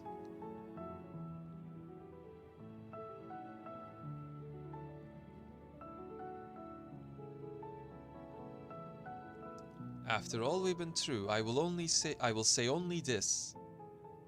Do what you must. Do what you must and see your conviction through. I shall, my friend. I shall. Without further ado then, let us go to join our comrades. Yes, let us go join our comrades. And maybe find some vodka in this place. Right. Let us be off too, to Elegia. Yeah, sure, let us. Let us go. Let us go. Let us go. Let us go. In fact, let me teleport. It's too far. I'm gonna have to fish here too.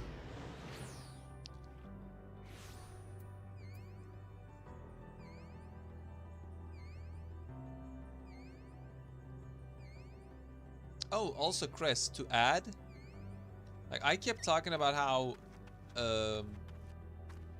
around Elpis and slightly before that, I kept talking about how much padding there was in this game.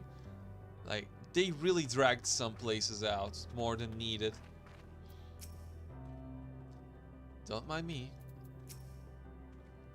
Come, let us hear Ea's tale and learn what caused such enlightened beings to crave nihility. While we waited, we mentioned our star situation to Ea. They nodded sagely, or something to that effect. I understand you've taken care of business. If you're ready to begin, then so are we. Let's go, Yish. It seems everyone is accounted for. Shall we then? Yes, let's shall. Dun, dun, dun. Please continue. Tell us about this truth you discovered. Okay, let's hear their voice. Very well. Bear in mind, however, that the purpose of this conversation is not to impart scholarly knowledge, for such requires that you comprehend the subject matter, which you will not. And you must build additional pylons. Man, you guys sound like Protoss. We will forego the intricacies of our scientific methodology and deal only with the conclusion, the end of our society. We acknowledge, with regret, that your star is in the midst of the same panic-induced cataclysm that befell Deneb 3. So yeah, you guys got a final date by Meteon. As such, in order to avoid causing undue distress, we will refrain from explicitly stating how much time you have remaining. I mean, you could, and I wouldn't care, because not like we can just go back and fix things. You are entirely too kind. I pray you recount your tale as you see fit.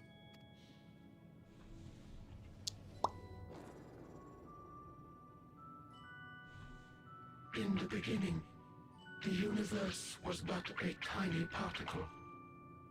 Then suddenly, this particle began to expand. Oh, we're going all the way to the Big Bang, huh? Having remained entirely in the bounds of your star, the phenomenon may be difficult for your kind to grasp. But this expansion has since continued unabated. Speculating that the universe could not grow indefinitely, we sought to learn what might occur, and made a worrying discovery. So you guys figured out what Big Crunch is, right? The stars will continue to spread apart, as will their finite thermal energies. Eventually, all heavenly bodies will grow cold and freeze. No new stars will be born, and the universe will enter into an eternal ice age. Okay, that's different than Big Crunch, but I'm here for it.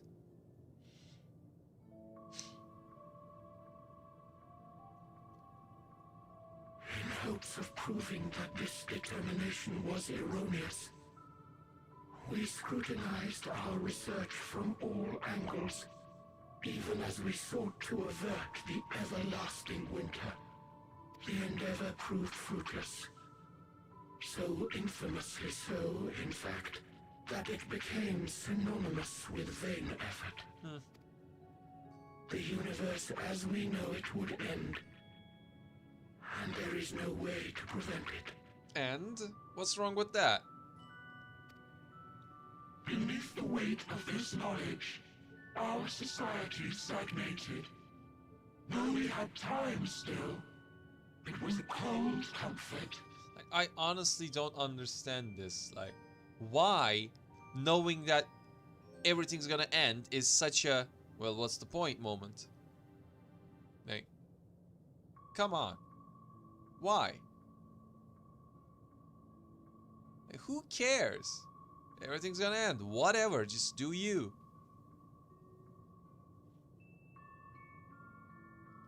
I wanna just smack all of these people up the head. Everything will end, so what's the point of getting up?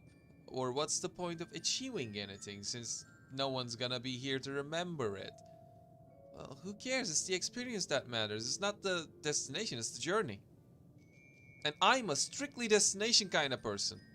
To the point that I can't play open sandbox games. Because they don't have a destination, they're about the journey, and I can't do that. But fuck you, when it comes to life, I'm a journey person. Why strive for anything when desolation is assured? When our wealth of wisdom, accumulated since the dawning of our kind, would be forever lost? Who cares? You were curious, you sated that curiosity, that's all there is to it. Whatever. No civilization would rise from our ashes. No scholar recover our knowledge. In silence unbroken, naught would stir. Yeah, sure, but why do you care? You'd be dead already. Sure, it's nice to, you know, leave something forward and make the lives of next generation a bit better. But this is too far ahead. You shouldn't be thinking about that.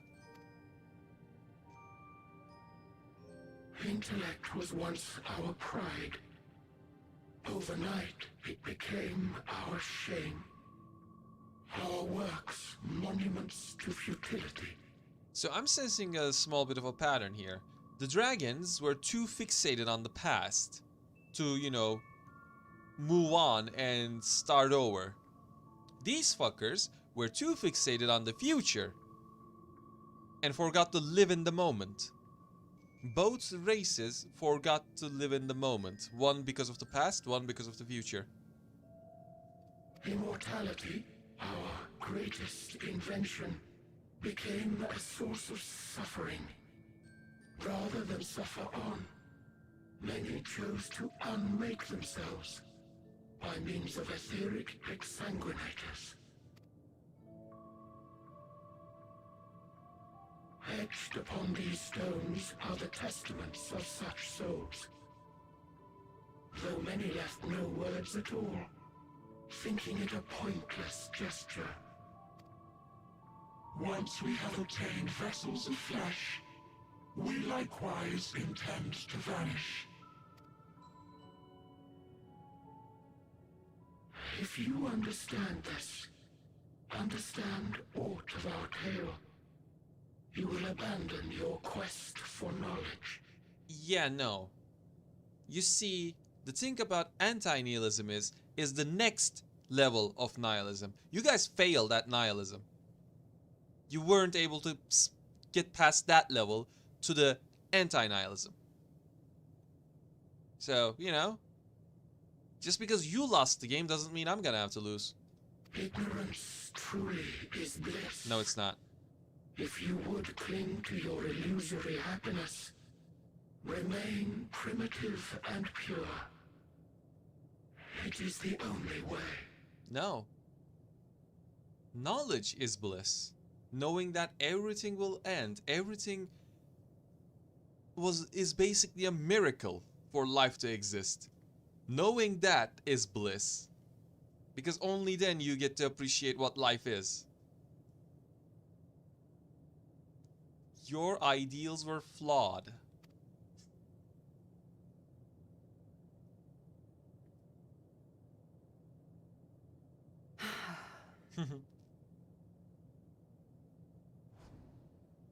So that's your story.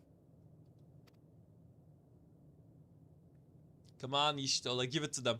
While I appreciate your advice, I will not heed it. That's my girl. Convinced though you may be of this truth, it is yours and not mine. Indeed, truth, I have ever believed, is in the eye of the beholder. That's my girl. Let's Are go. you suggesting that we have reached a faulty conclusion? That our science failed us? Yes. Well, no. Your science did not fail you. You failed your science. There's a difference. Hardly. As you yourself said, the subject matter is beyond my comprehension. And that, I accept, is true. I do not possess the knowledge to prove or disprove your conclusion. In my mortal years, I doubt I could even approach the wisdom of the air. But of one thing am I absolutely certain. I would not be happier in ignorance. And that's why I love Y'shtola. And Y'shtola, no! You mustn't! And that's why she's the best girl. The most important lesson I've learned is that learning isn't simply passing one's eyes over words.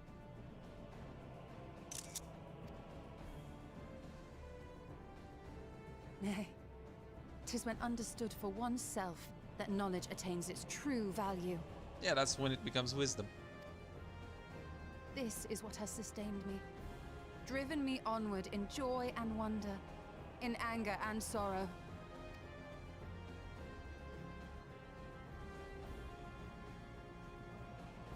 The universe may end, and all may be for naught. But I will live as I always have.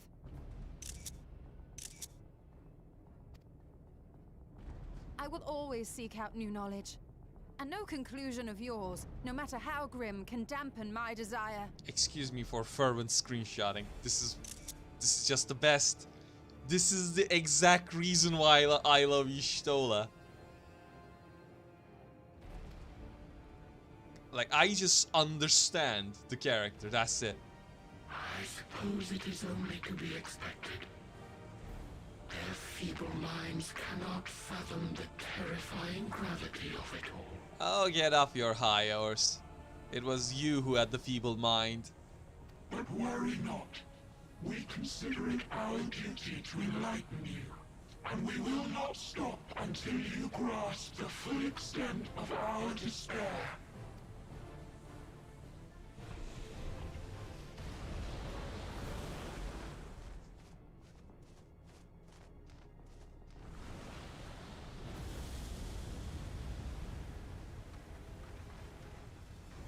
Keep calm and listen well.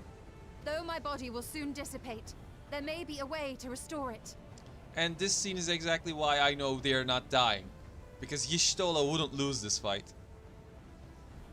Azim's magic. So long as our souls remain, you can use it to summon us back. But you mustn't, for it would mean losing our way forward. This I only reveal so that you can promise not to invoke the magic.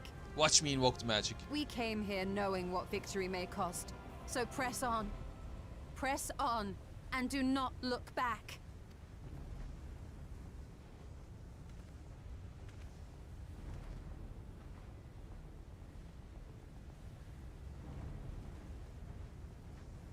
I shall join thee.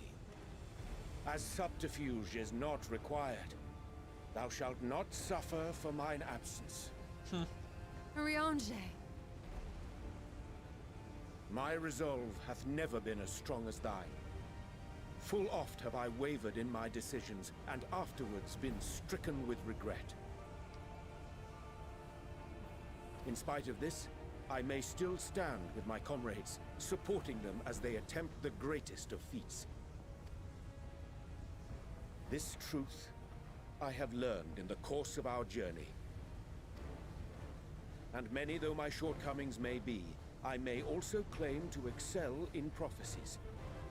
My studies, into which have granted me the flexibility of mind needed to bend this malleable reality.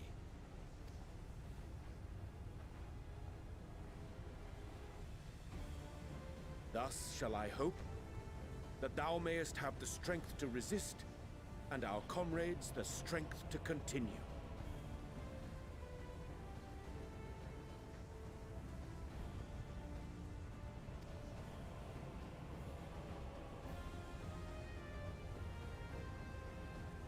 With you to urge us on, how could we possibly fail?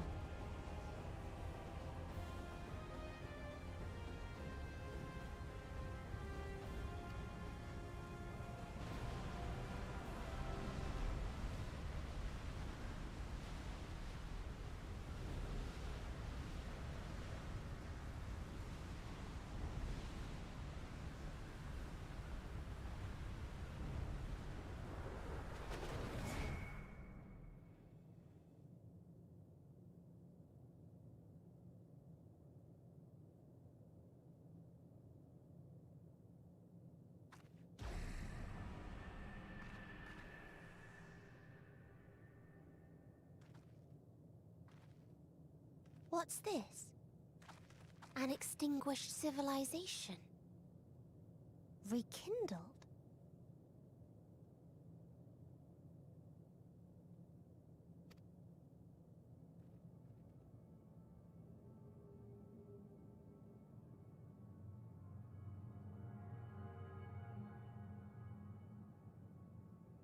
That's right.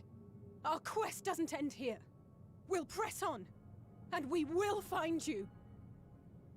And we will love you. Because that's what you need. There. That's where you'll find me. You depressive bird. Is that another star? Of the stars we visited, most were already devoid of life. And where there was life still, the inhabitants wished for death. But even death, we learned, isn't truly the end. It is but a part of the cycle of rebirth. Yeah, because it's Ariel Sea and whatnot. Souls return to the star, or in its absence, a larger flow. And eventually they are reborn, alive again, to know suffering anew. True salvation lies not in dying. It lies in not being born. This is the gift I would give to you. To all life on beautiful Aetheris. To that end, we created an egg wherein life cannot quicken. That dead sun. Attain it if you can, before your friends' emotions fade away, along with their protection.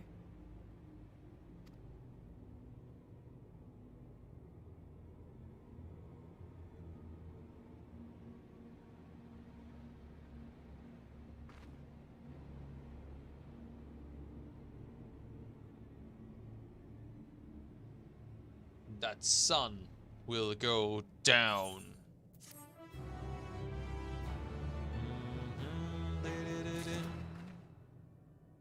Oh yeah, side quest, nutty. Interesting.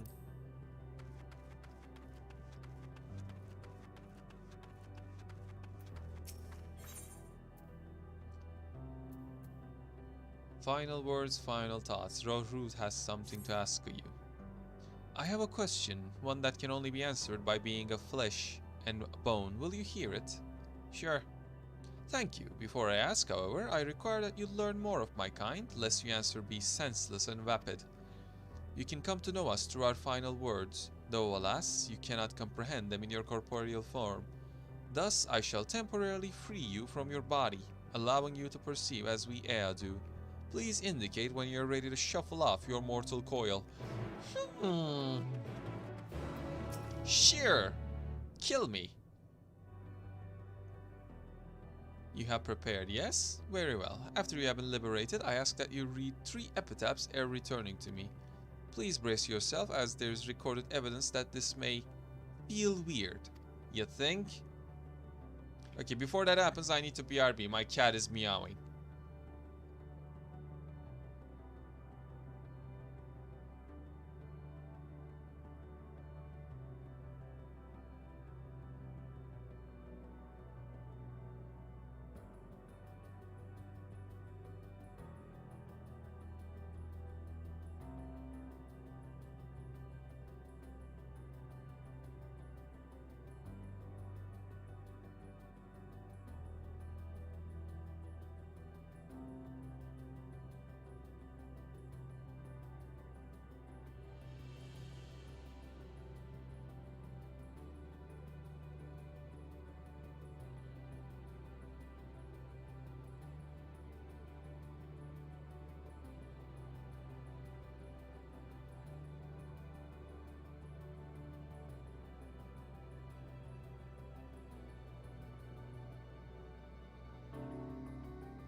I have returned. She wanted to go to the other room and drink some water. In order to progress, you must complete the objectives while transfigured. You will return to your transfer... Okay.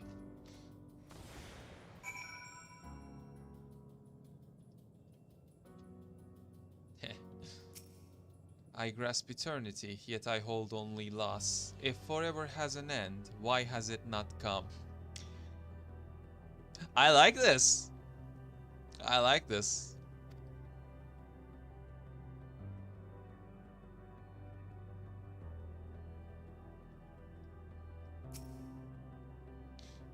With no future, we turn to the past, knowing none have turned to our present. We are the dead end. You're the dead end only because you chose to be, you idiots. You could have done so much more. We fought to go beyond our star. We fought to go beyond our dimension. We fought for nothing. Sucks to be you then, I suppose.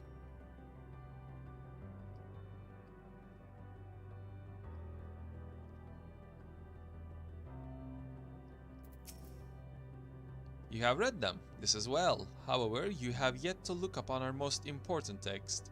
Please seek it in the charming wooded area outside our home. Okay, let's go seek it.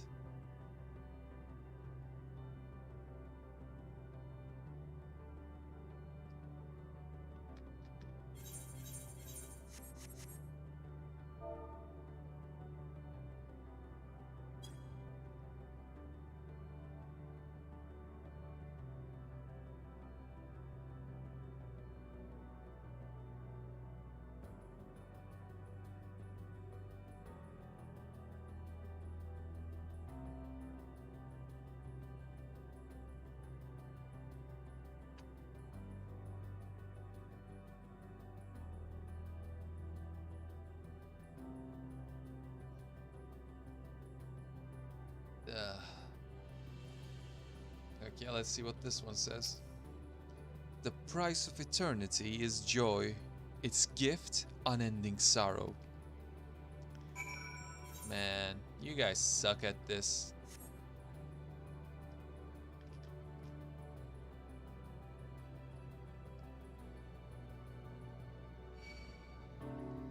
Ding. But what if you didn't, Leminion?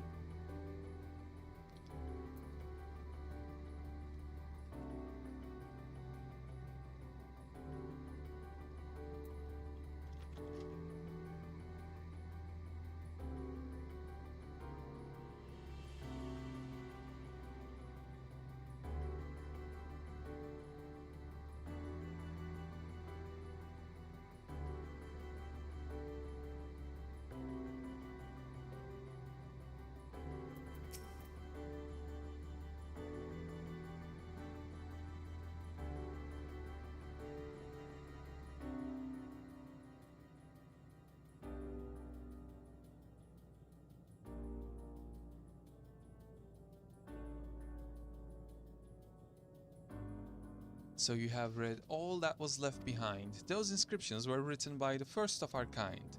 The first to know the pinnacle of enlightenment, and the first to know the depths of despair. They have prepared you to answer my question. As someone bound to a corporeal form, do you think there is hope to be found in life?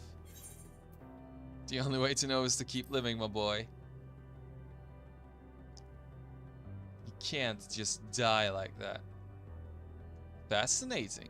It appears that embarking on that quest for hope and seeing to its ultimate conclusion is sort of a corporeal privilege. That was most edifying. Creatures of flesh enjoy shiny tokens, do they not? Please have some as thanks. Ah, yes, I shall return you to your body, as it seems you're fond of it. Yes, I'm pretty fond of my body. Like, just look at his face. Look at how cute that is. How can you not be fond of it?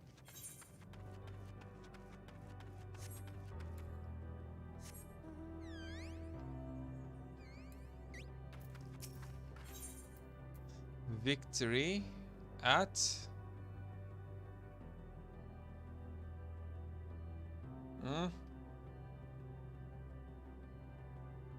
what?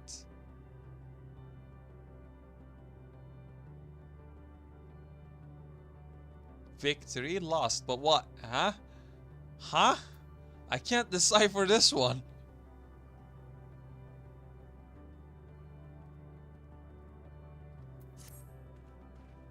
Are you all ready to continue on?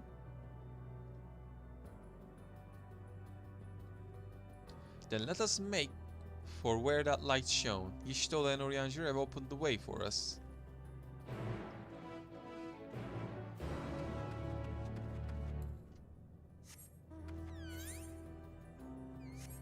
To the tube!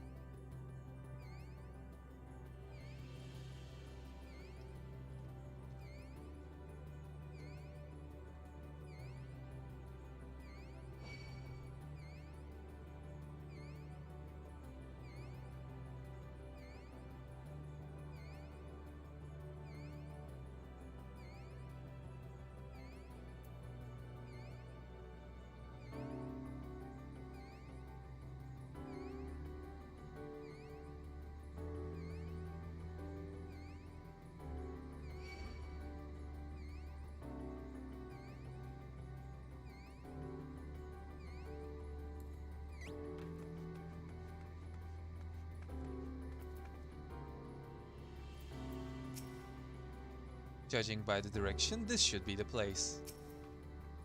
Some manner of AI device. If our friends awakened it, then it should be safe to use. It looks like a teleporter. Yes, I can feel it. The ether emanating from the arcane pattern. This is a portal, and no mistake. Let us see where it leads. Sure. Portal of Wisdom. Whoop. And there we go. Here we in the Omega shit, huh? Beta, level tricker. Ha!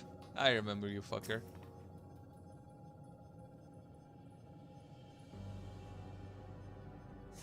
You sense a hostile presence.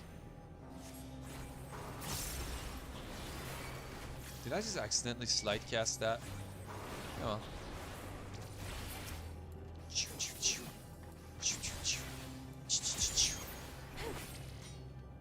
Boom!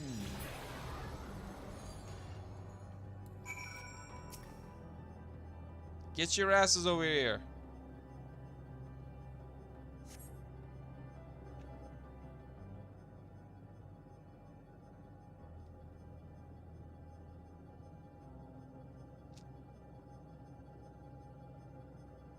Get over here.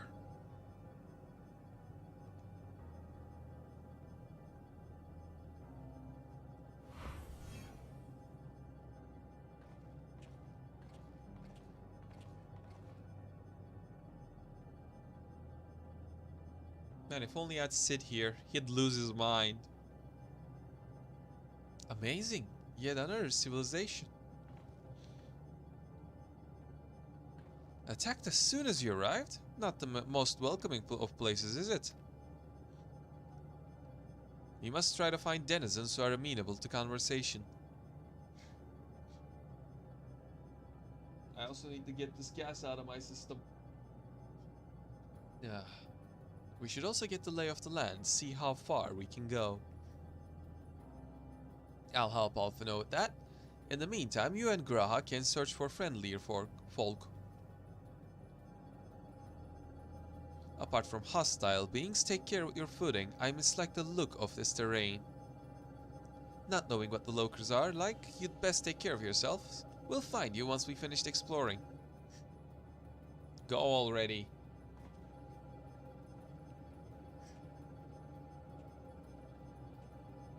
You still gotta sacrifice yourselves while screaming, "For Grandfather!" I expect the twins will seek the outermost bounds of the Isle, so I propose we search the central area.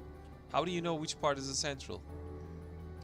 There are machines patrolling here and there, sentinels in all likelihood. Like those you encountered, they will most certainly attack any who venture too close.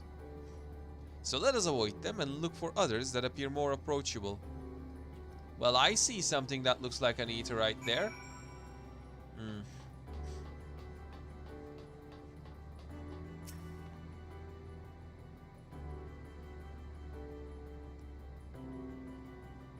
You see not but patrolling machines in the area. They do not seem inclined to non-violent intercourse.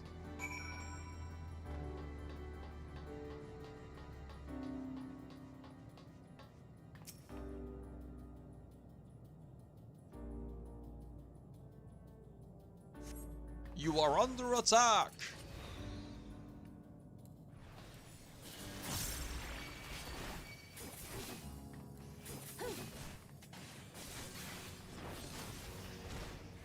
Wait, what? How did I mess that up? How did I drop my melee combo? What? What? Why are we still here? Just to suffer? I can't believe I dropped the melee combo. How? How do you... What? How do you even...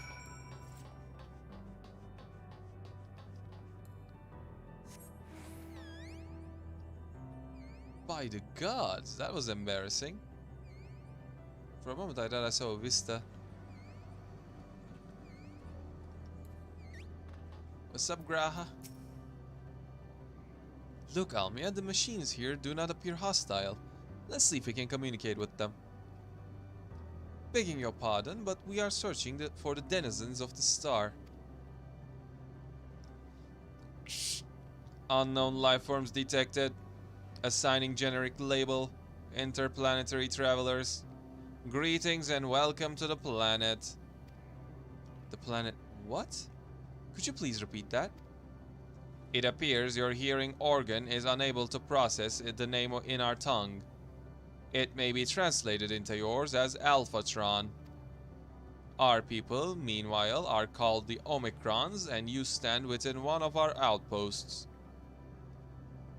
The Omicrons, you say? And what is it that you do here? We build Omega and kill dragons. We are preparing for war.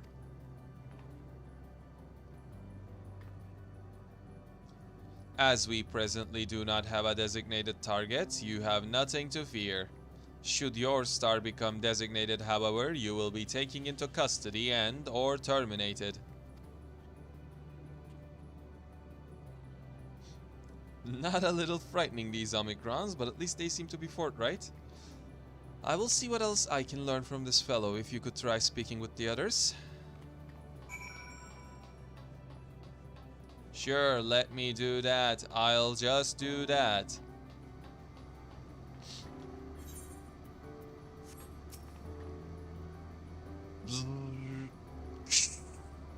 Measuring combat capability. Result negligible. Subject falls outside targeting parameters. Greetings, traveler. We are the Omicrons, and our objective is self-enhancement. In order to achieve this, we venture forth in quest to acquire combat data and resources. Most recently, we succeeded in subjugating the home world of the beings whose strength was to be said without parallel, the dragons. Yet though the endeavor yielded a wealth of combat data, the star was rendered barren and unable to yield resources. A subsequent costing determined that the losses incurred exceeded the gains. Well, you shouldn't have bombarded it with Omega then, huh?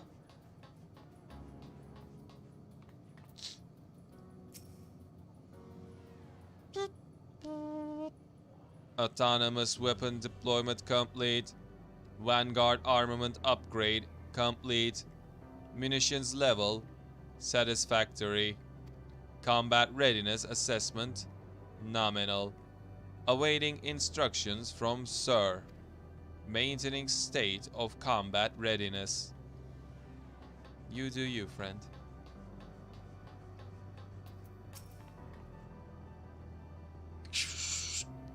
Greetings, traveler. When venturing outside the outpost, beware malfunctioning units. They do not heed Sir's commands and indiscriminately attacked all non-Omicrons. For avoidance of confusion, be advised that Sir is the alliance of Stigma 1. Sir issues instructions to our forces as the foremost of the 6 strategic matrices that bear the designation Stigma. And I'm gonna kill them all. Oh shit, it's level 90, huh? Yep. Monk it is then.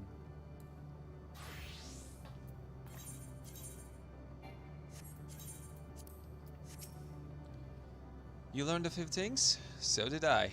Ere we share our findings, however, I believe it best we step outside this outpost. Come with me. Sure. But I do like the robot talk. Ah, there you are.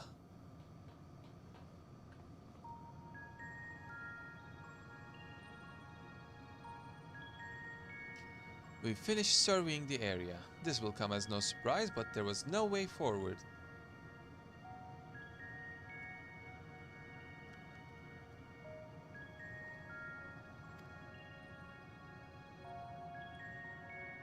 There were portals like the ones we used to get here, but those that worked only sent us to isolated isles.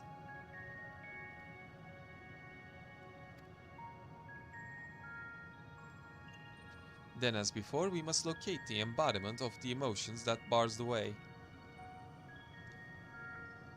What of yourselves? Did you find anyone to speak with?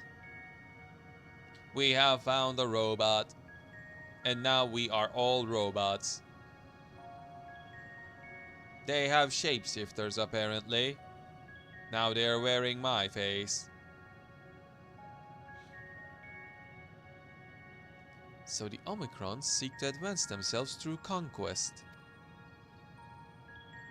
Following their victory over the dragons, they stand ready for the next campaign, but their leader has yet to issue new commands, and so they wait. In such a place, who could it be that fits Urianger's description? A soul whose yearning for oblivion surpasses all others. Urianger said this? During our investigation, before we joined you in Elegia.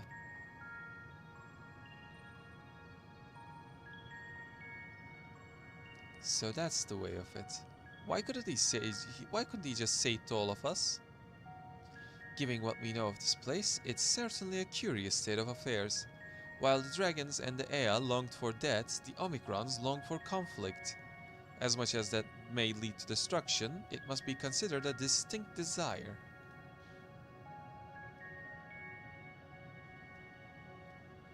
In order to find the source of this dominant emotion, I believe we should seek out their leader, this Sir. According to M032, the first Omicron with whom we spoke, there's a console by which we might communicate with it. M032 also added that it would be a pointless exercise, but that in itself, I believe, is worth investigating. What say you? Hmm?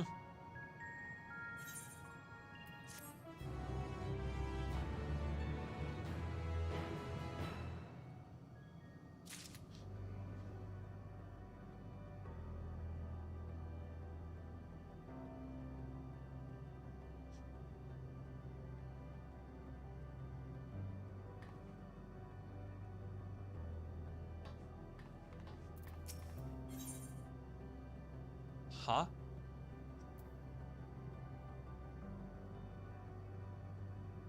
I'm gonna have to look up the translations for these.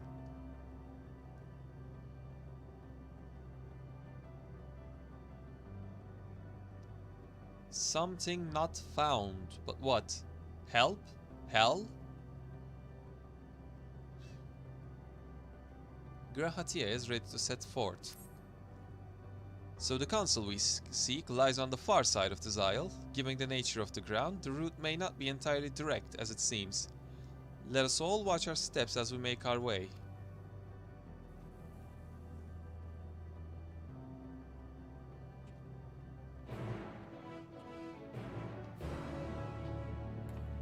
And already got the quest. So. Combat evolved. Oh, we Halo now.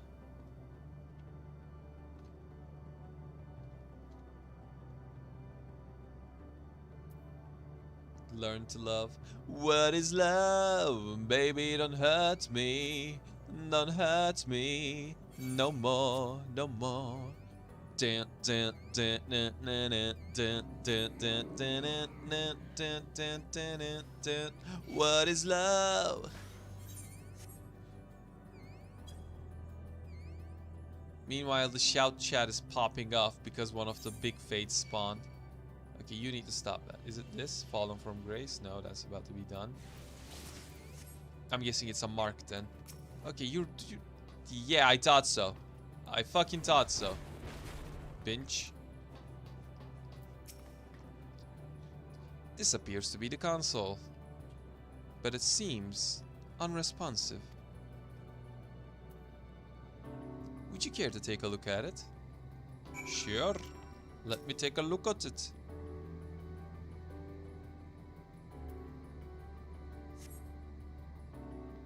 You try touching, smacking, and attuning with the console, but there's no response. No luck, I see. But there must be a way to activate it. There must.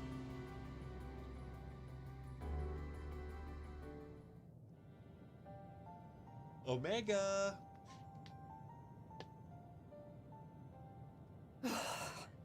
Well, I'm out of ideas. Well, that didn't take long. As am I. Operating such consoles is trying enough. But if we can't even activate it?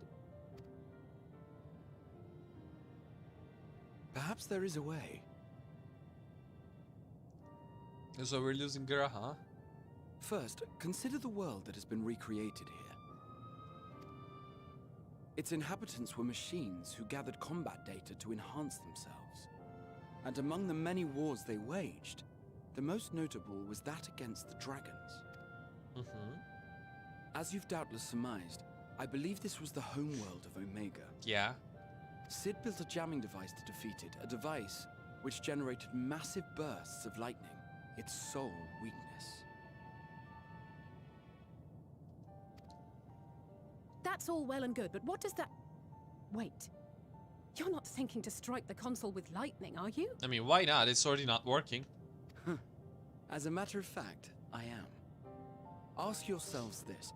Why would an entity as puissant as Omega not be designed to suppress the effects of lightning? Because it relies upon it, or something akin to it, as a source of energy. Yeah, electricity. But you wouldn't know. My thoughts exactly. And there is a good chance the same is true of the Omicrons and their devices. So, shall I cast caution to the wind and try something reckless and dramatic? Have at it. Or I could use my custom-made Omega Jammer. Nah. Have at it. This is yours. All yours. Very well. Here I go. Are you gonna cast Thunder 4?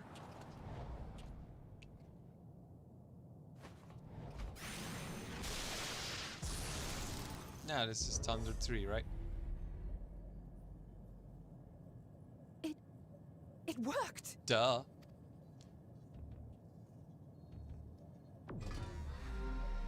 Oh? Opening connection to Communications Module 1.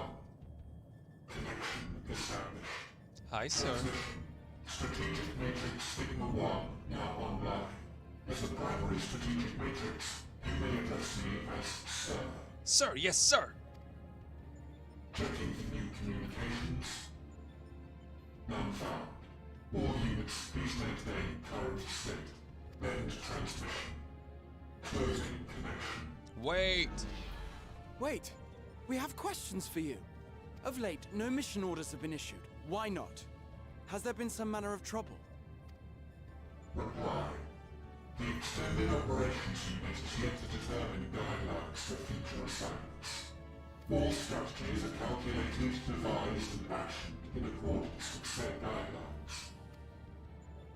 In the interim, all citizens are directed to maintain a state of combat readiness. End reply. Awaiting query.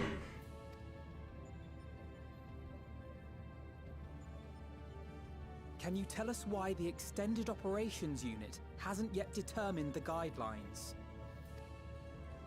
Unable to comply. Information unavailable or access restricted. In that case, is it possible for us to communicate directly with the unit?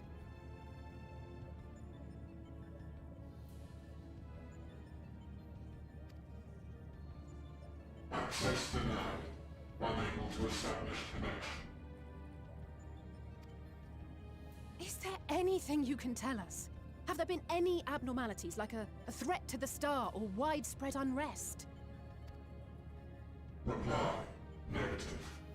All citizens continue to operate at maximum efficiency. If your operations are suboptimal, please proceed to a maintenance facility for evaluation. Otherwise, stand by at your designated post. End reply. End transmission. Closing connection.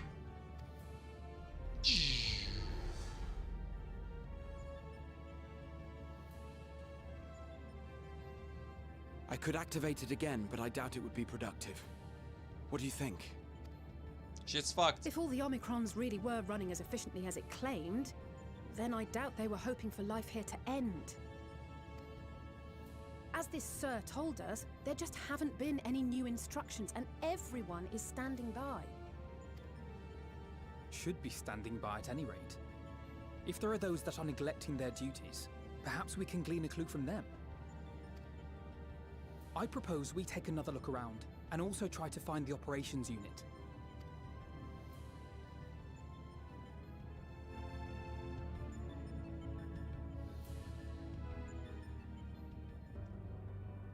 Alright, let's find this operations unit. Let us focus our search on the outpost. Alize and I will try speaking with the Omicrons this time in hopes we might learn something new. Meanwhile, perhaps you and Graha could observe them from a distance. These beings are systematic and routine by nature. If there are any that aren't, it shouldn't be too difficult to spot them. If there are no other questions, then let us begin at once. Time to find the one that is acting emotional. As we came this way, I believe I spied a promising vantage point. Follow me.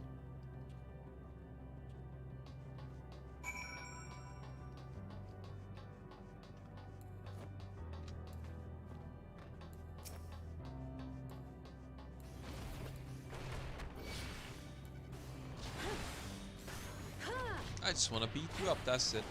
No other reason. I just felt like kicking your ass. Let's go.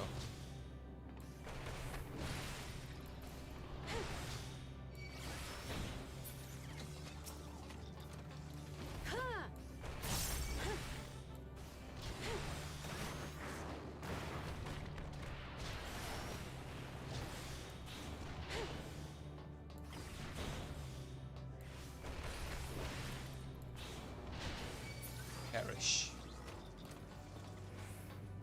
Alright, let's see if we can notice the out of place one.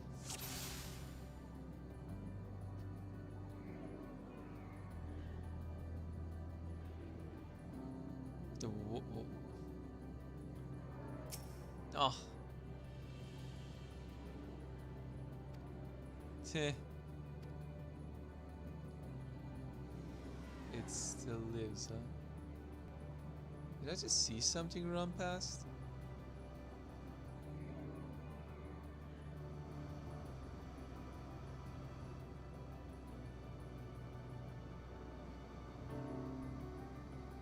By any chance, am I supposed to just... Oh, there's one that running around. So I did see something run past, huh?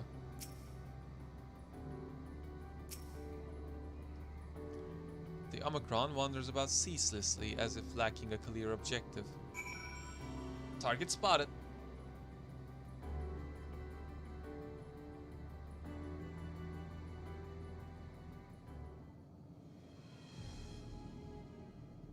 It's that one. An Omicron wandering aimlessly? Where? Like I said, right there.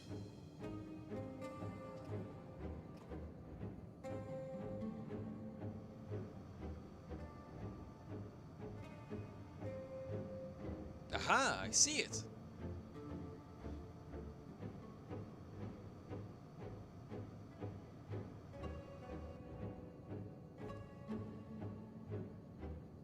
It's left the base. Let's follow it. Huh? Let's corner it. Let's punch it. Let us punch it.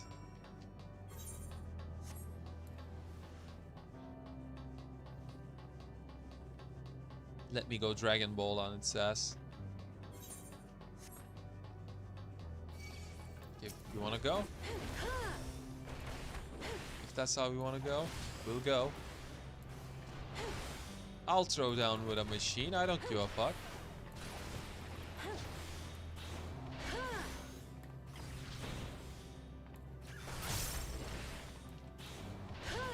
Perish.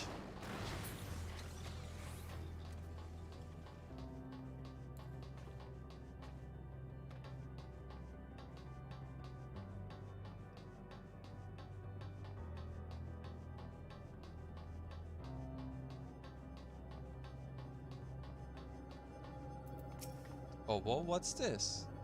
It's not here, but it definitely came this way. It must have used the portal. Time to go through and see what we find. Indeed. Let us go. Let us see. Shoop.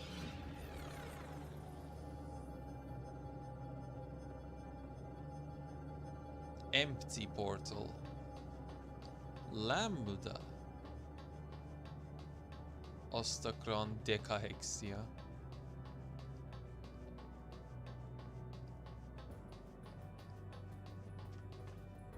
M017. Let's go. You wanna go? I'll go.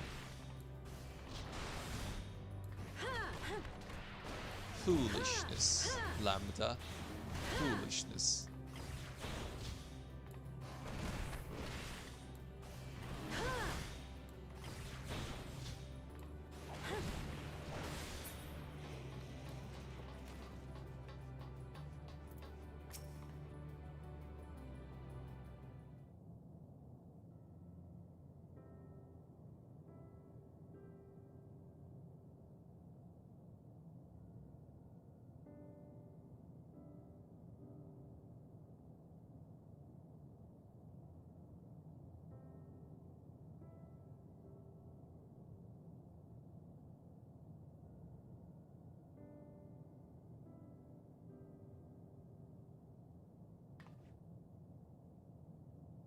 Hey, what's your deal? What is your query? Ah, you found it. That's what I do. What are you doing here? I would like to know that myself.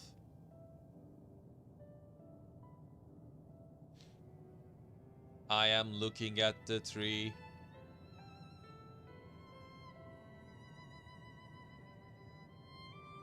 Quite an unusual specimen. What is the device attached to it?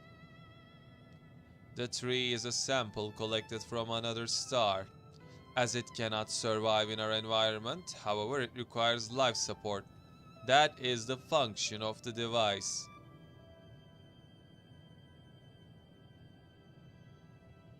To go to such lengths to sustain it. Is there something special about this tree? Being foreign matter, protocol requires that we study it. As this task has been completed, the specimen may be discarded. However, when I behold the tree, I am made to feel as though there is a problem. In order to become strong, we have continued to enhance ourselves. Like we did countless others, we conquered the star whence this tree came.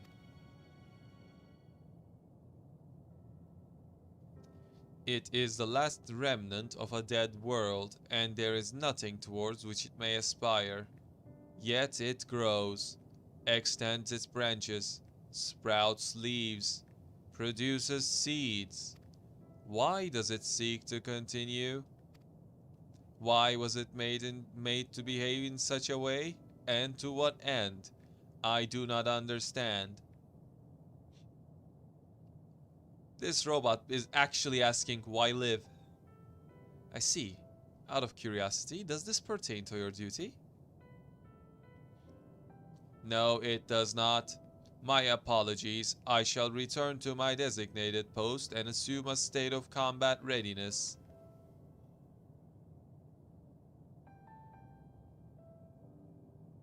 So, it was acting outside of orders.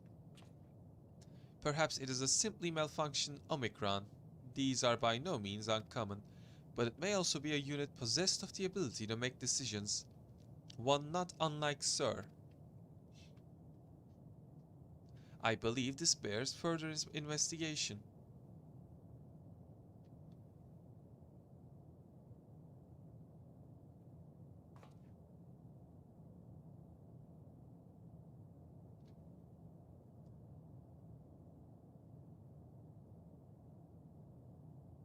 To endeavor to live even if we must depend on forces beyond their control.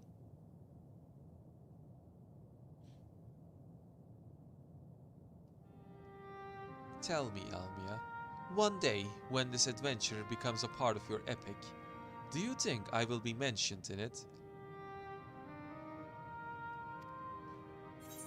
Of course, why wouldn't you be? Maybe in a footnote. You're not here so you can be in a story.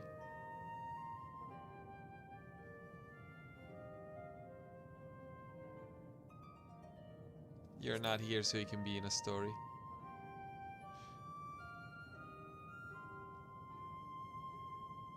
Forgive me. Let there be no doubt that fame and glory could not be further from my mind. And yet, I would be lying if I said I don't relish the thought of my name being spoken in the same breath as yours. Well, we had best get on our task. Tracking down Sir and understanding the nature of the emotion which bars our way.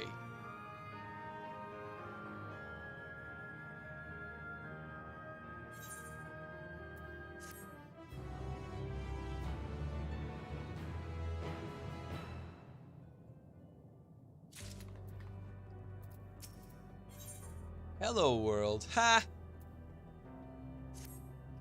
We should return to the outpost for now. The others will wish to hear about the errant Omicron. Sure. Hey, why am I running? I can just teleport.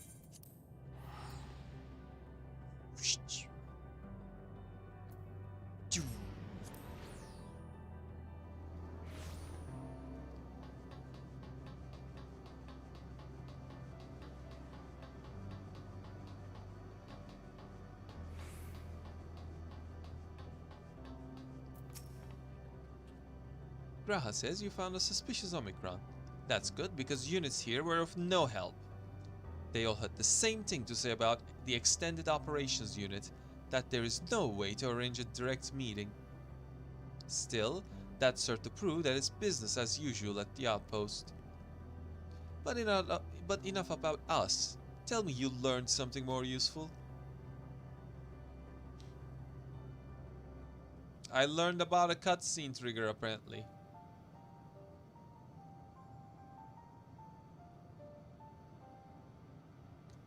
Omicron trying to make sense of the meaning of life. None of the others were even a fraction as philosophical. That got on my head. This unit may well be in a position of leadership, perhaps even one of those that comprise Sir. Doubt it. As we know, the Omicrons invade other stars and enhance themselves using the spoils of conquest. With the technology at their disposal, they should be able to alter their bodies, be it in part or in whole. Setting aside the question of motive, if Sir, for example, wished to have an ordinary Omicron's body, I see no reason why it would not be possible. So you're telling me that's Sir? The problem is how to go about ascertaining if that's what happened. When I attempted to probe further, it promptly ended the conversation. If it is indeed Sir, I doubt it would willingly reveal its true identity.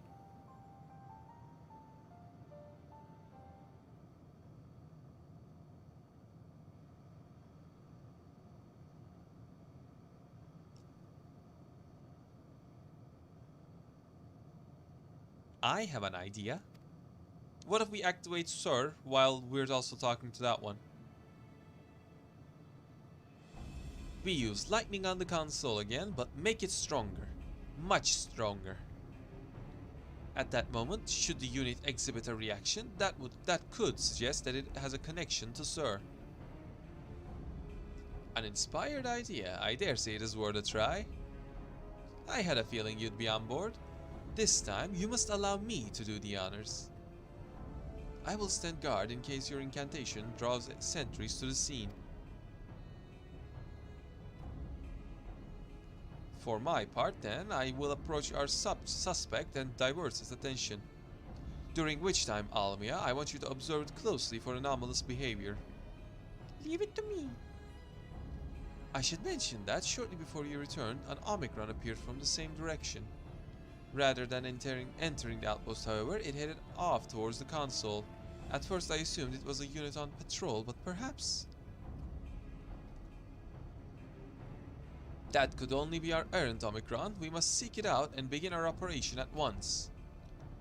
Alright, Alpha and I will stand by the console, and when it's time, I'll unleash a veritable storm.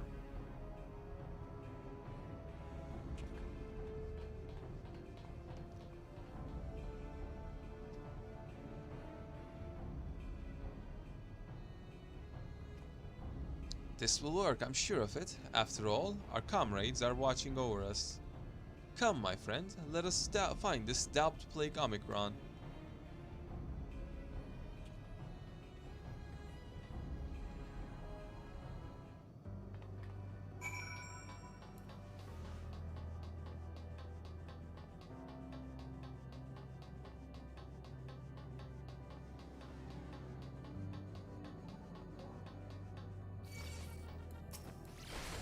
You sure you wanna do this?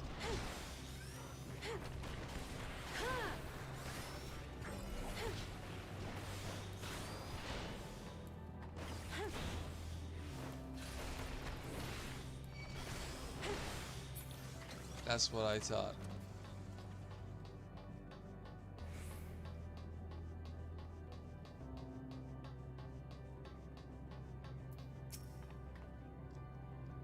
You're the one that was observing the tree, are you not? Full glad I am to find you again.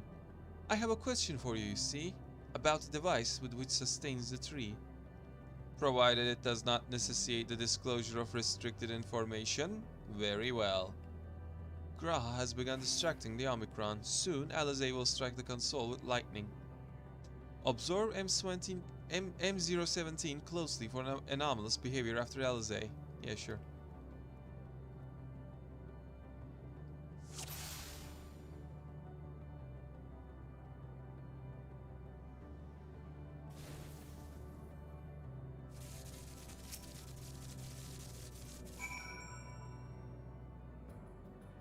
I see you there. You're going psst. You thought you could fool me? Objection! She really did the objection pose, my god. I'm gonna have to replay this cutscene later and get that screen cap. Objection! An anomaly, you say? Performing diagnostic. Error confirmed. My connection to Central Command is suffering from intermittent failures. I must leave at once and present myself for maintenance at the nearest facility. You will excuse me. Yeah, not buying it. What you need, my friend, isn't maintenance. It is to confront the truth. While we spoke, our comrades struck the console used to communicate with Sir. That is the cause of your anomaly. You are connected to Sir, aren't you? Shit, I got found out.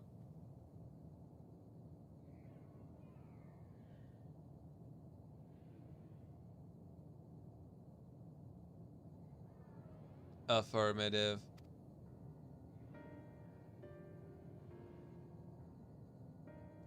To what end you sought to assert this fact, I do not know. But before we speak further, we must move away from the other units. I do not wish for them to know my true identity.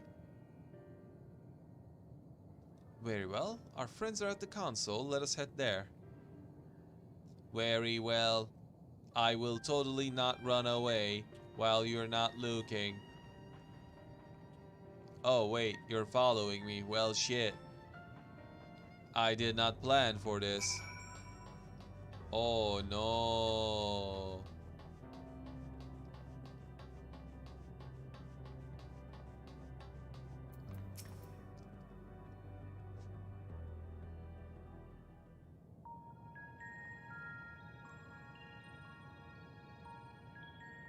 As you have surmised, I am part of the shared intelligence of Stigma 1. It was my charge to determine the optimal path to achieving our prime function. What is your prime function? This body had been abandoned by its former owner and lay unused. Wait, what do you mean abandoned by its former owner? How does that work? I took it and abandoned my own, and with it, my duty. So if you abandoned your body, who's in there? Who's in the Sur? What? Huh? May we ask why you did this? From what we gather, it seems to be a personal matter.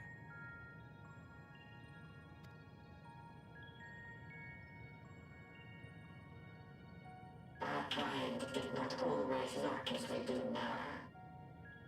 Long ago, we possessed frail and feeble bodies. Beleaguered by stronger races, our ancestors took to augmenting their flesh in order to defend themselves.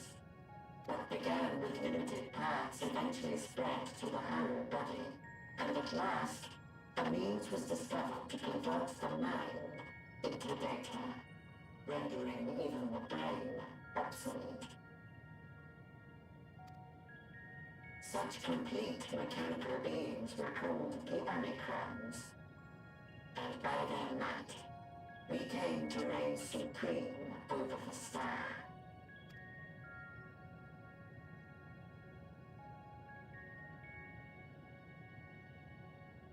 But even then, we did not feel secure.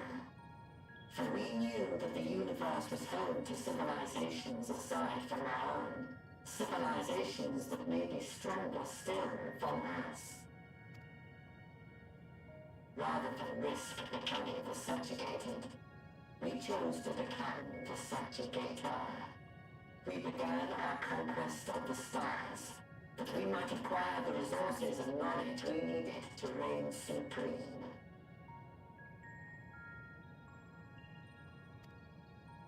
We were successful in that endeavor. So powerful did we become, we could lay low even the mighty dragons. But then something unexpected happened. I began experiencing an error. I could no longer determine an optimal path. You were malfunctioning. I performed numerous full system scans, each time finding no issues. Yet the error persisted. It was then that I speculated. What could happen if we grew so powerful as to have no equal?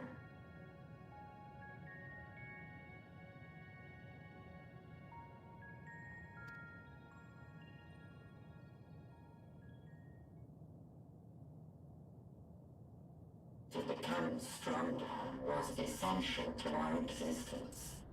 Our every action has been in service to this objective.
But if That nothing pass lies out? beyond Wow. this, can it be truly said that it was essential?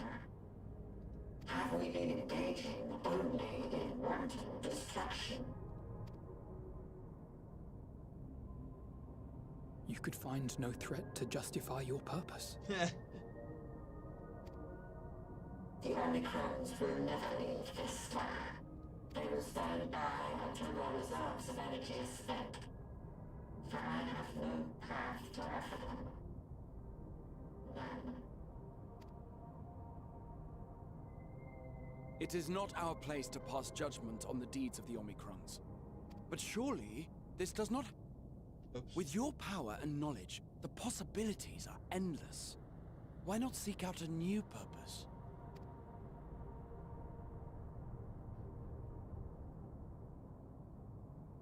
That is impossible. In the beginning, we had a higher purpose than our pursuit of power. But we lost sight of it when we so irrevocably altered our fundamental forms. Good job. When we cast aside our flesh, so too did we cast aside all that defined us. Nothing remains of who we once were. Yeah, duh, you got rid of your hormones. I have no aspirations. No longer can I dream. The vital spark is lost. Uh-huh. Lost amidst circuitry and code and commands. I don't know, man. You seem to be feeling something, and if you can feel something, you can feel that spark too.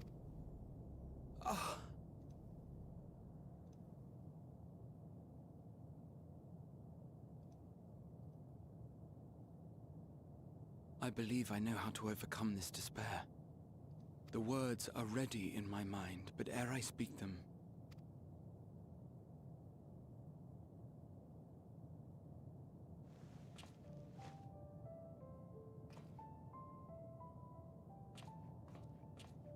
I want you to make me a promise. What? Be it across time or space, our promises have always connected us. And so I ask that you indulge me once more. That this won't be the end. You got it.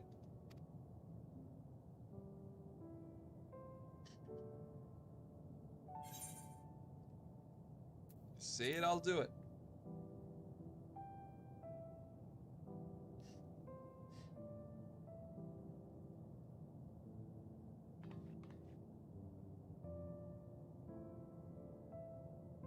Is that so? In that case, I won't hold back.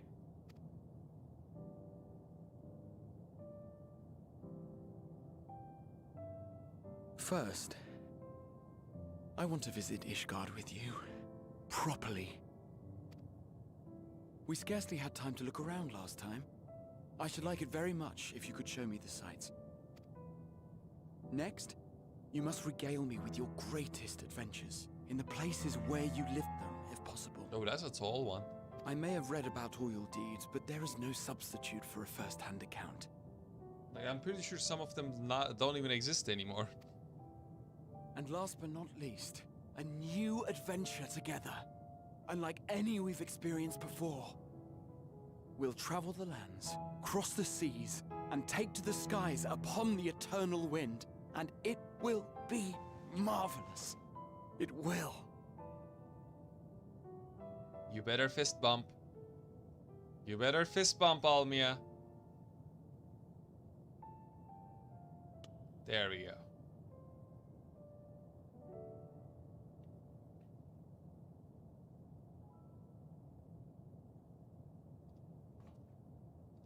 If you would humor me a moment. When we awaken each morning, how can we prove that we're the same individual who retired the night before? Through the remembrance of past events, we might say. We have our memories, yet there are times when we forget or recall incorrectly. What of our bodies, then? It is the same one, we might say, yet technically speaking, as living beings, our bodies are constantly changing. It will never be as it was at an earlier point in time. Our souls are no more immutable. On our star, people are known to inherit the souls of others, yet they are decidedly different beings. For my part, I've subjected my totality to much and more. I've made my body into an extension of a tower, blended my soul and memories with those of another self.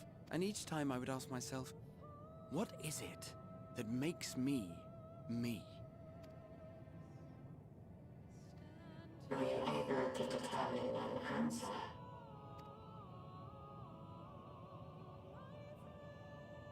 No.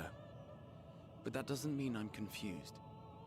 It simply means I'm the same as everyone else. So I posit this. Who we were need not prescribe what we now hold in our hearts. Whatever came before, what matters most is the present. There we go. For me, that is being here with my friends. Full proud of how much we've grown together. So I urge you to not give up. Heed your heart's desire and hope that the future you long for shall be realized. That is some bullshit. We Yes, you can. cannot understand desire, nor comprehend hope. We do not know how to create such things. We are not unalike, you and I. I too have struggled to find the courage to express and embrace my wants. If you like, I will tell you a tale. A tale of a world on the brink. Of a people who never gave up on the future. Of a man who realized his grandest dreams and then awakened to a grander reality.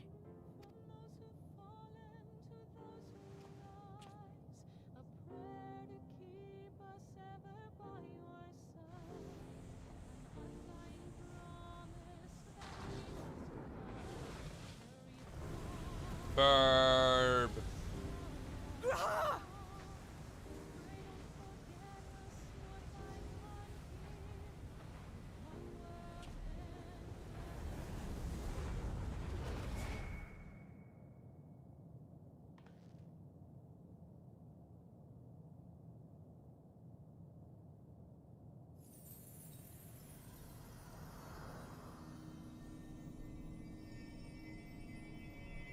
All right.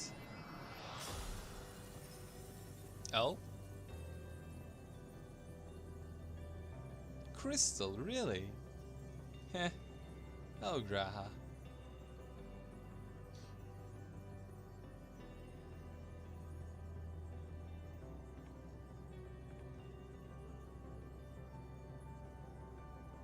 You idiot! Just once, stay with us to the end.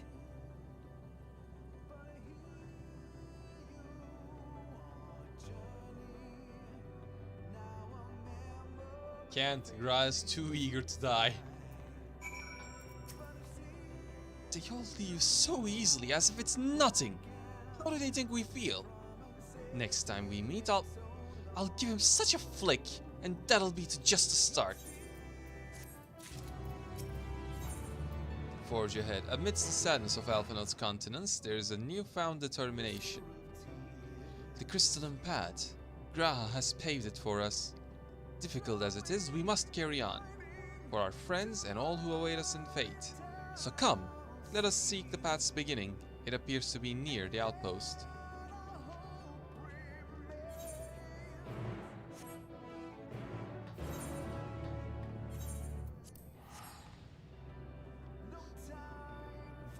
It is not near at the outpost, it is at the outpost.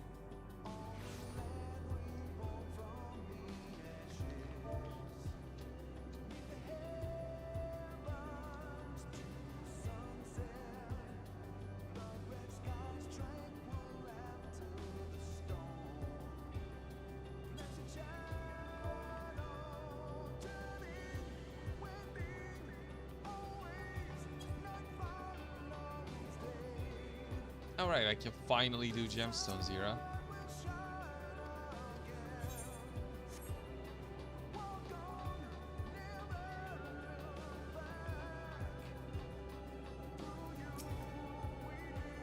Look, Almia, a portal has opened.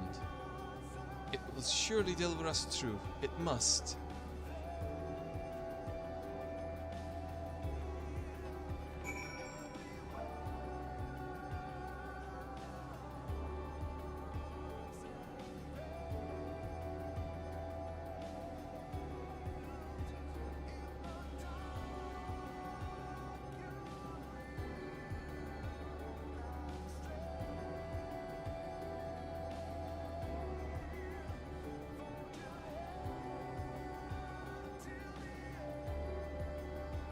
This music, though.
Our friends got us this far. Their courage, their strength, their wisdom, their love. We owe it to them to continue, no matter how long it takes.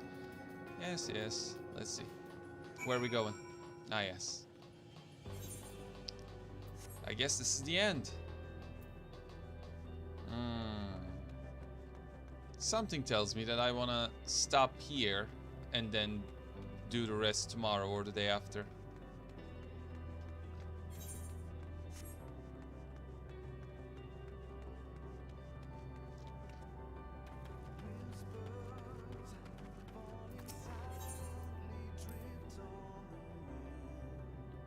Thancred would scout the road ahead.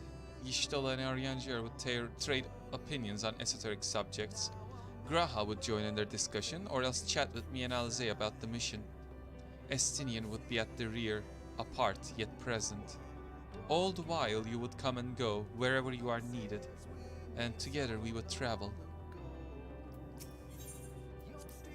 All I can hear are my footfalls, my heartbeat. It's so much quieter now. But the fact that we can breathe and continue on is the proof that the others are still with us.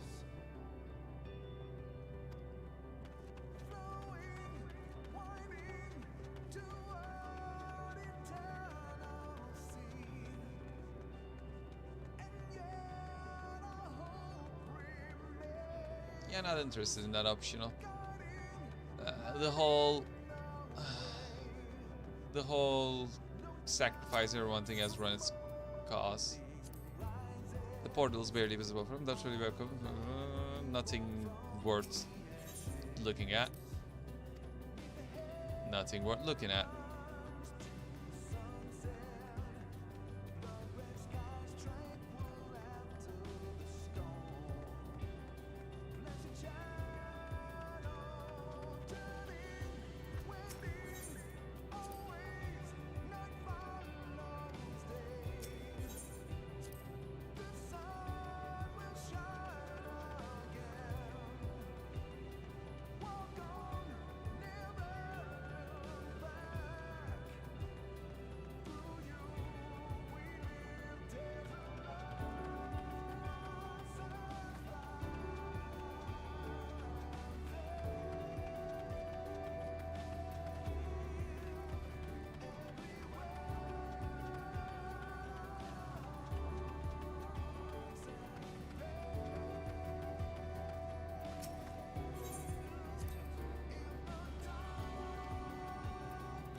Okay, let's go finish this.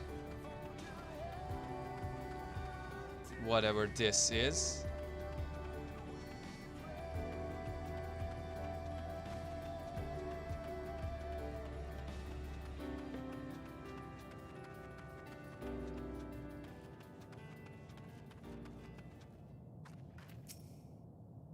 I like how the music cut.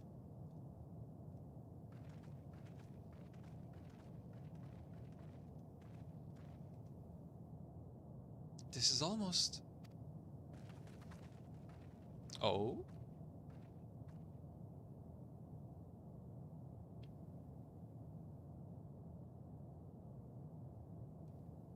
Huh. Normal? It's not unlike many cities we know, but it's deadly quiet.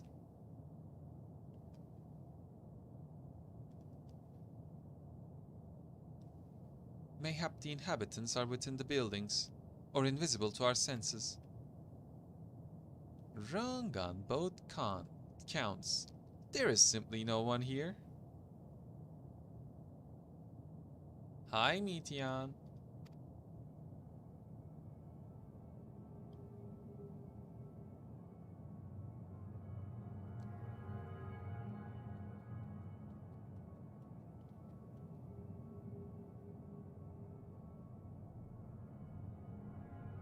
This is how I found it when I arrived. Another star which once pulsed with life, but no longer. How it ended, I do not know. Invasion, sickness, suicide, none can say. None live to speak for the dead. They are gone. Gone. Search all you like, but you'll only end up turning back.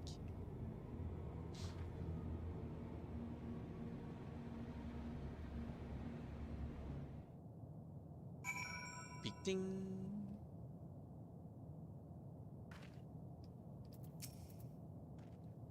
If there's no one here, then neither should there be emotion to bar our way. Yet Meteon seems convinced we'll turn back. What riddle is this? You're not alone. If Alizé is discouraged, she betrays no hint of it. Whatever Meteon may have said, we should confirm it with our own eyes. We need to have a look around. Indeed, at the very least, it doesn't appear to be a sprawling place like those before. If we split up, it shouldn't take too long to cover the area. Sure. Ah.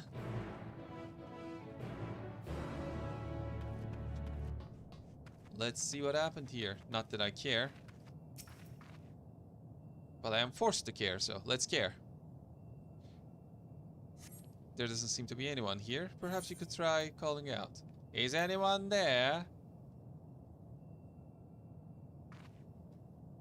If anyone has heard you, they do not respond. Yeah, duh.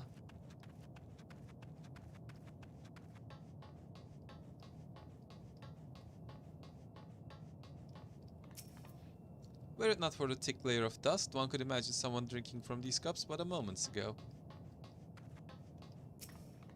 The object resembles a tree and appears to have been fashioned from a stone-like material, erected in place of an actual tree, or to save some other purpose perhaps.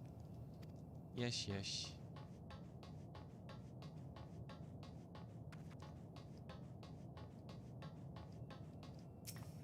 This place is reminiscent of a bar, but neither patrons nor staff are anywhere to be seen.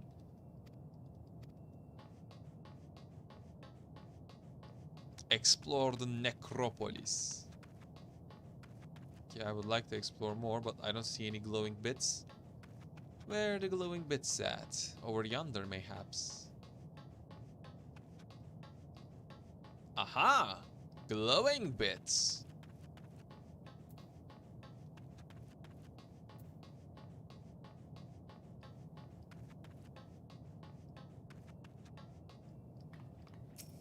And I see another glowing pit sword over there. In distance, you glimpse Alizé picking her way through the ruins, but otherwise spy no signs of life. If anyone can hear me, say something.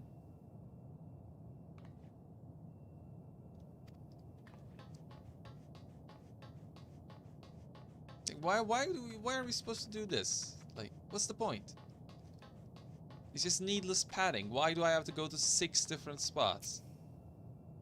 Though set slightly off the ground, this appears to be a door, while the objects to the left could be letter boxes. The door is rusted shut, and the film of dust all over suggests no one has come through in a long, long time. Yeah, I could have told you that with a single single examination spot. I didn't need 6.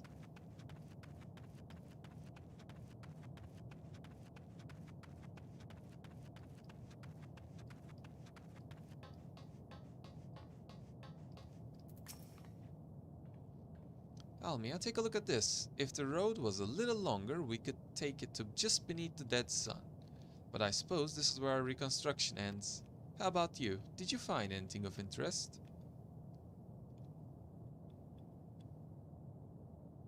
I see. I noticed the same things. Cups left alone on tables, chairs out of place. I don't know what happened here, but I do know I don't want to be alone anymore. We've searched enough for now. Let's find Alphino and compare what we learned.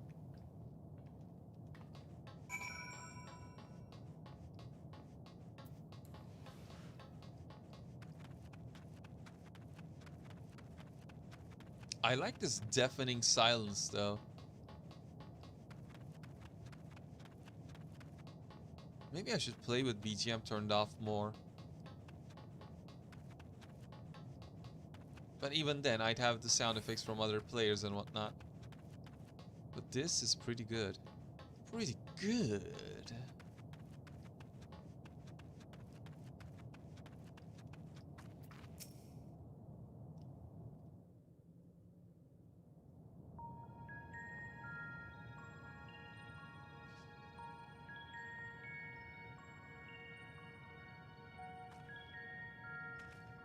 Did you find anything? No. This place is completely deserted. And I can't see how we're supposed to move on from here. Easy. We're gonna sacrifice you two. Neither can I. It's quite the quandary.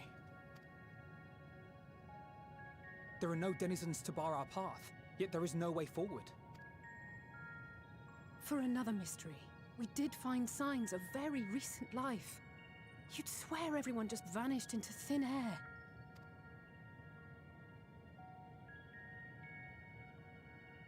I wonder how many ruined worlds like this has Meteion seen. A lot. Ah. Could it be? Yes. Yes, I believe I may have puzzled this out. Despite how it appears, it's no different this time. There is someone here who has wished for this ruin. Yeah, it's Meteon.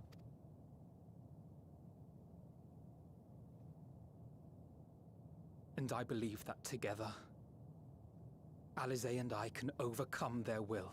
Yeah, I told you I was gonna sacrifice you two.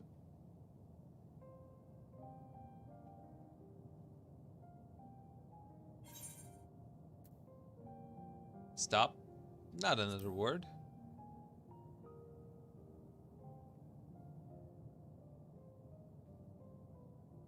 I'm sorry, but there is a chance, and I must seize it. For everyone, and for myself. I will not pretend otherwise. I have my fears. Not for myself, but for you. The last to remain. You are no stranger to carrying the burden of others. But I can only imagine how heavy the weight would be this time. As your friend, I cannot bear the thought of making you suffer so. I'm used to it, it happens. Then why suggest such a thing? It's too much to ask of anyone, even her. No, I'm good. Why must she be the one? Why must she fight alone? More than a hero, she's a dear friend. Not only to us, but to so many others. There are so many people in the world who care for you, and yet... And yet...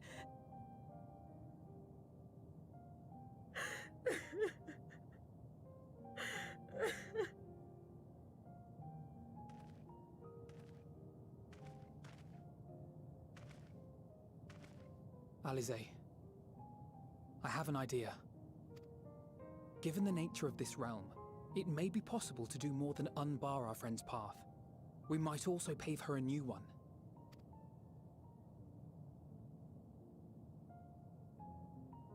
For instance,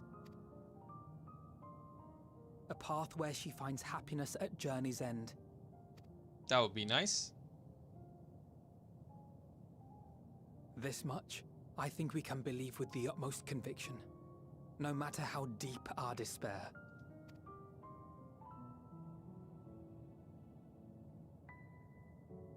So please, believe in us too, and press on.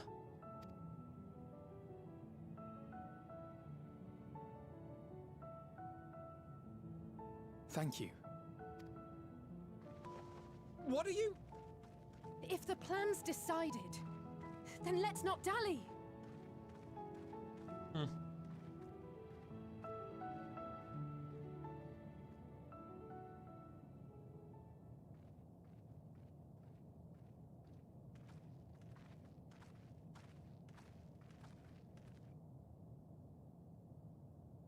Ah, there you are.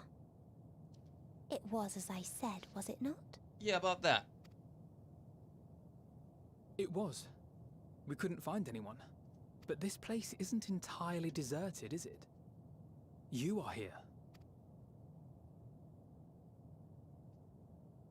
You sought out a star of promise and found a ruined husk.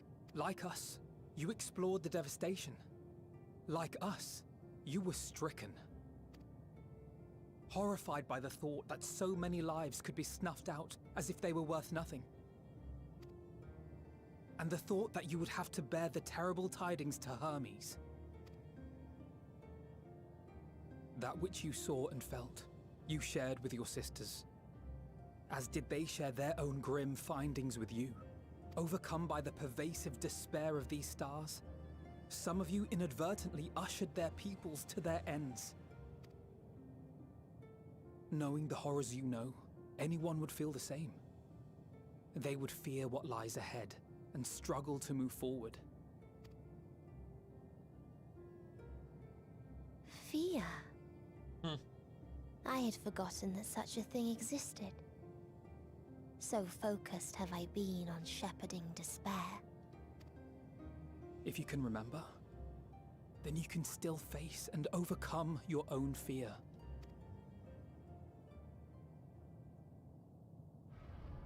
Why would I bother with such an insignificant emotion? If the despair I command is as a raging river, then fear is but a trickling stream. Well, that's gonna be your downfall. It can do nothing to alter my flow. Aha. Well, we'll see about that. You spoke with the Aya, yes?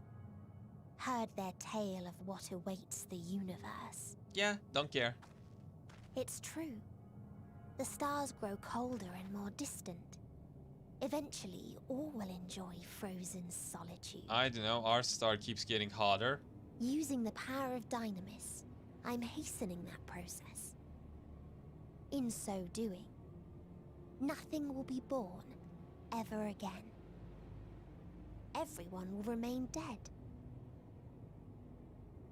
Alas, it will take time for that to happen. So in mercy, I sent you my gift. To spare you needless suffering.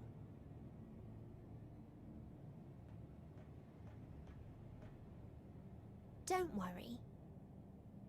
Even if no living witnesses remain to mark the event, I'll make certain that Aetheris has a proper end.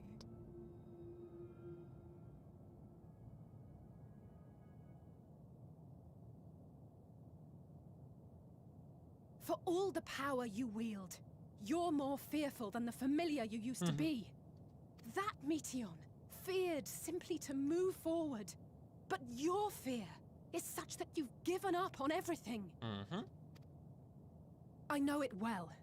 That sense of defeat. I've tasted my fair share of it. Yeah, when you lost people to temperament. But as many times as we've fallen down, we've learned how to pick ourselves up and carry on. We take each other's hand, share in each other's courage, follow in each other's footsteps, and turn sorrow into strength. There are times when we fail. We bear wounds that do not heal. But these experiences are part of life, and they make us stronger.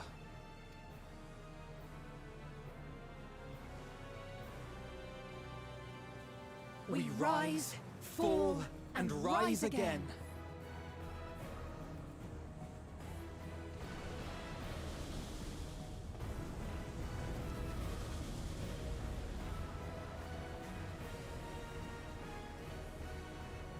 Don't worry about us. You must take the next step, and all the rest after that.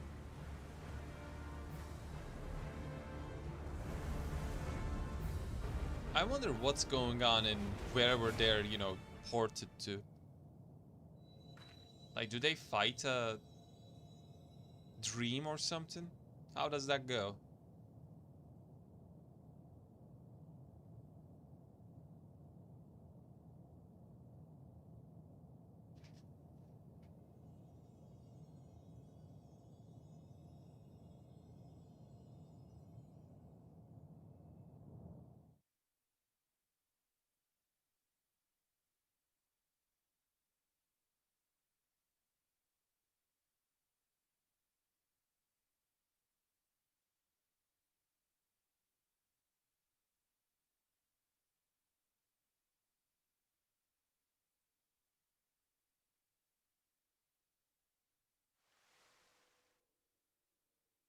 Earlier in Old Charlian.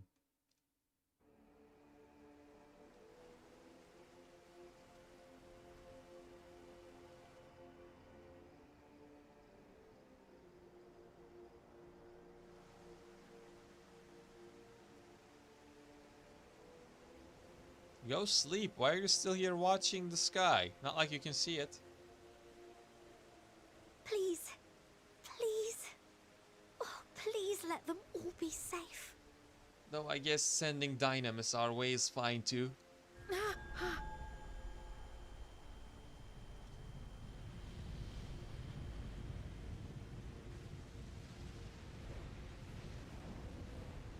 Kryle's like, oh, shit's still fucked. No. Kryle? Are you all right?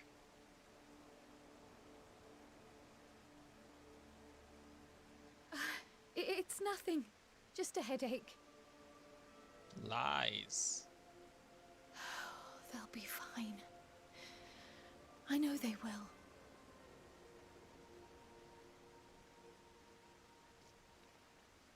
Apologies for the interruption. A man arrived on the last ferry. An associate of the Scions. Xenos? He wishes to speak with you at once. Xenos, is that you? Xenos, are you actually going to come and help me?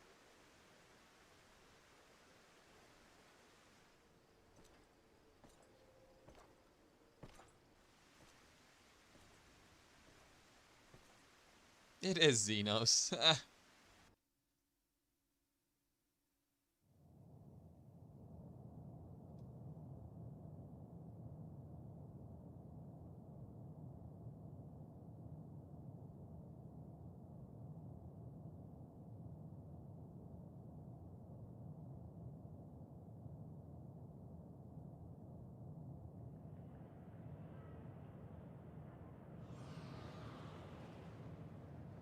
Ah. In the city devoid of life, you sense the presence of another.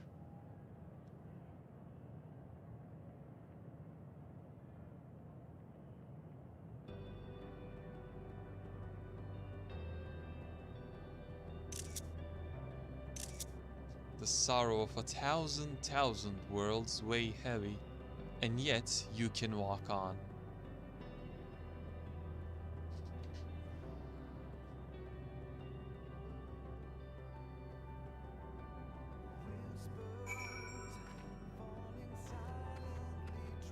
Unable to execute If you need a certain push, actions. I'll be right there behind you. Oh, we're doing this. Heh.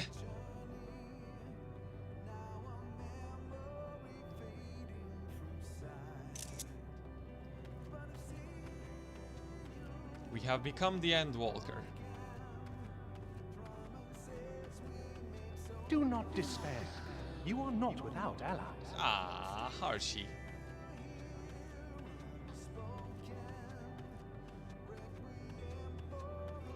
What we have sown in blood, we have reaped in suffering, and it cannot go on.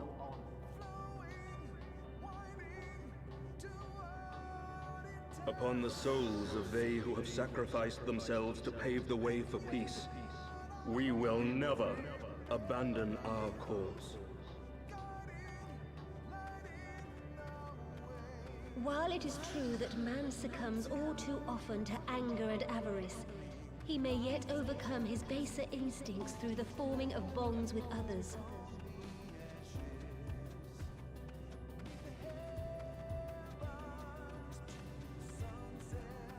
Such victories are rarely won without sacrifice, but the prize is worth the price.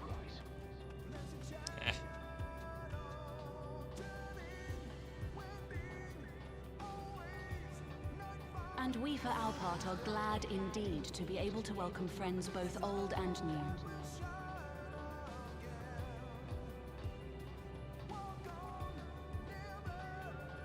Save your tears for the morrow. You may be sure we will have ample cause to shed them, be they for joy or despair.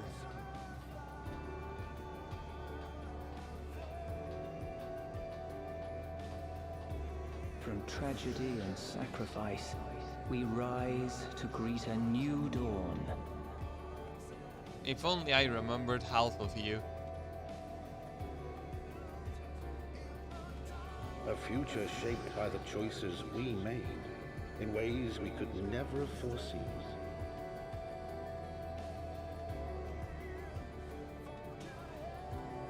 Yet miracles do happen, so let us pray and will our friends home.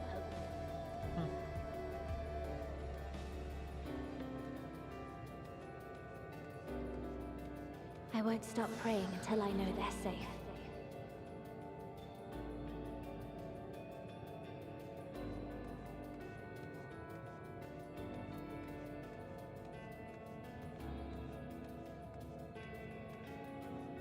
Strong art thou, mortal. Why, yes.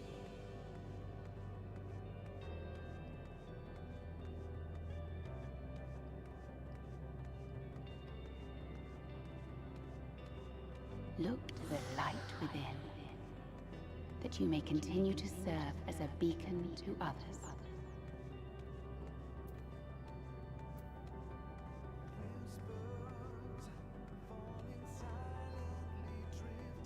Let's finish this. My turn!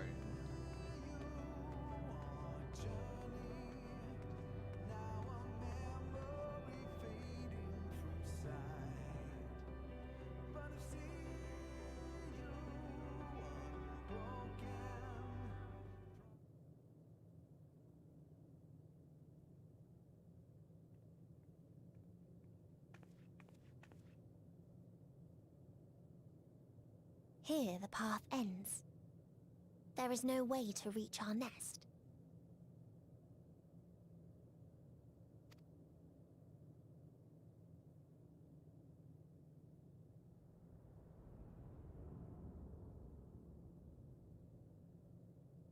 I told you.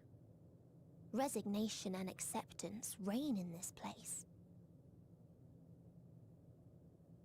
So? The rejection of life by those who came to curse it.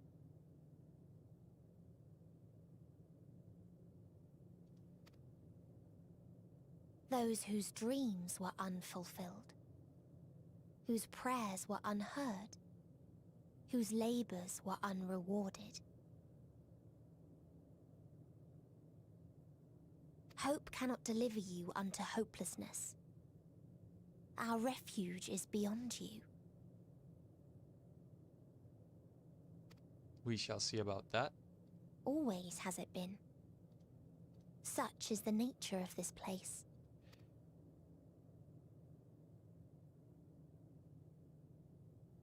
You should have remained on Atheris.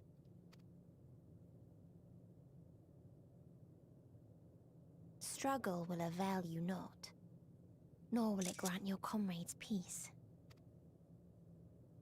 Come, let me relieve you of your burden. You have suffered enough.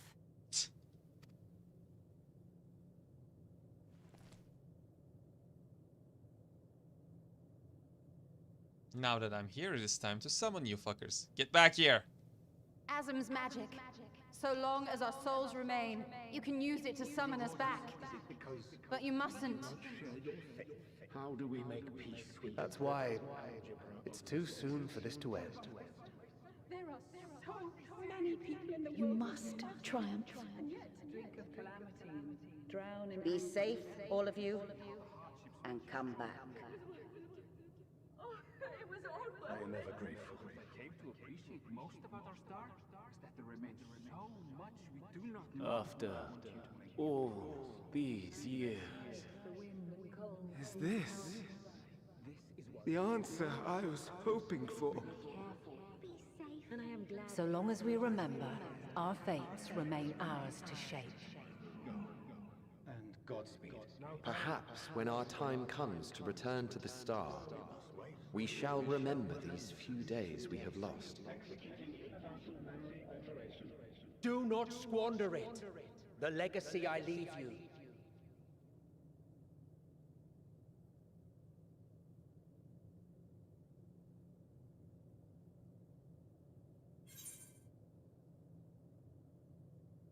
I'll reach you. I'll find a way.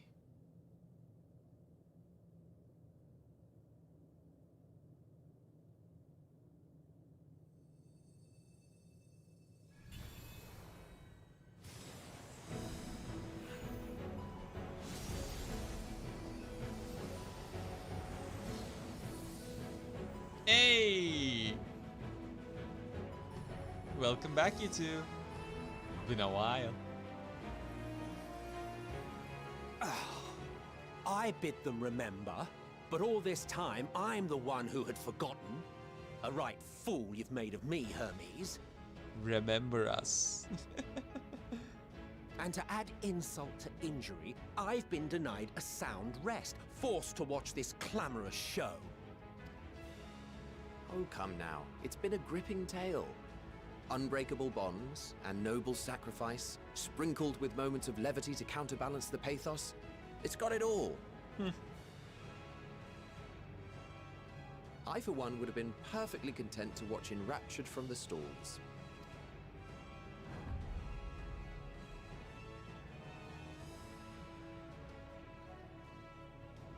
But I won't say no to a bit part. What are you? I like how main character was like, okay, Y'shtola said I can't summon them, but she didn't say I can't summon these. Half-faded souls of the dead. Isn't it painfully obvious? Worry not. We haven't the power to defeat you, nor is it our duty to do so. Not anymore. That being said, we do have a score to settle. So here I am, Vinar. I suppose you needed me to tie it all together, these frayed threads of our history. But knowing you, I suspect there's a joke in it too. Oh yes, I can imagine you gloating over my forgetfulness. Were I feeling charitable, I might assume you had left room for the possibility of this outcome. Even so, you'll get no applause from me. A single gesture will not lighten the burden I've had to bear. Still, you must be commended. Our methods would not have brought mankind this far. And so, as a show of respect to the last of us, I make this declaration.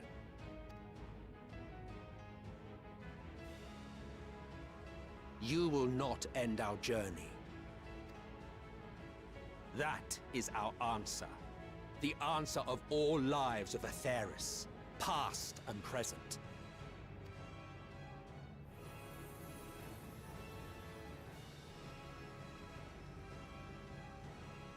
As you've called us to the stage, so shall we perform.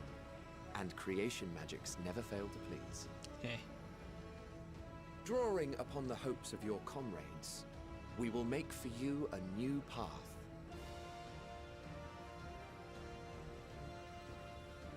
What form said path takes depends on you. So focus. Focus and envision that which rejects the claim that you cannot attain your goal. Give me the pup. Give me the golden pup. Come on. Argos, come on. Ours is the wisdom to weave the fabric of reality. Ours is the power to create.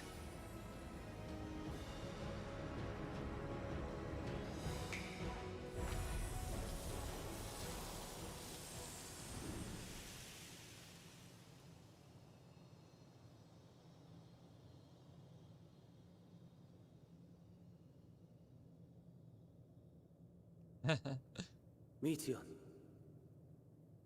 It's Though those I gave you these flowers. wings to soar the heavens, I did not teach you how to walk the earth. So loath was I to bind another living being.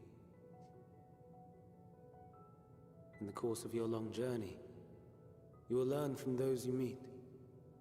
Learn to walk and run, and so much more. A flower.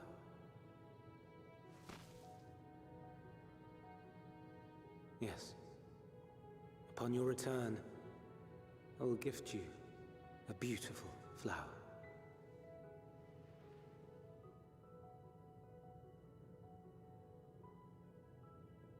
These Elpis blooms serve as proof that this realm is not utterly devoid of hope. No more can you deny its power. No more is yours the dominion of despair.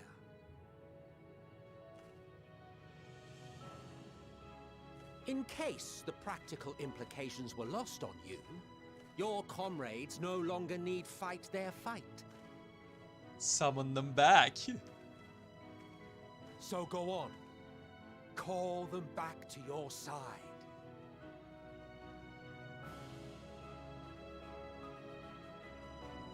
Get back here, you fools.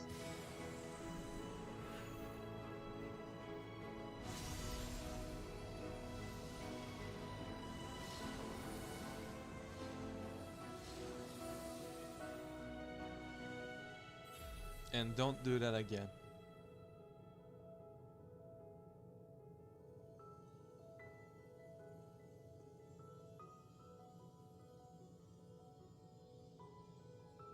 May you ever walk in the light.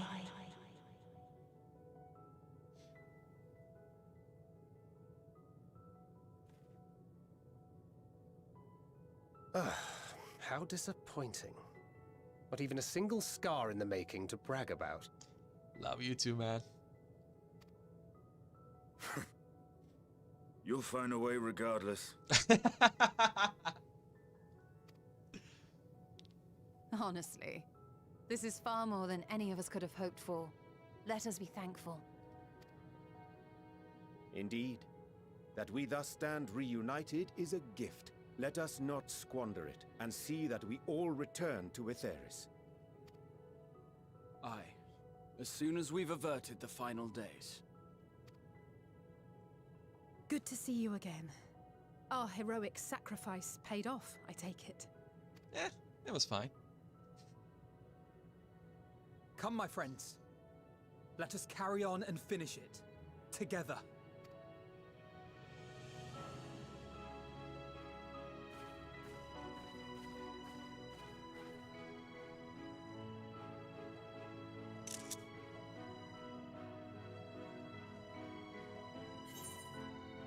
Come with us.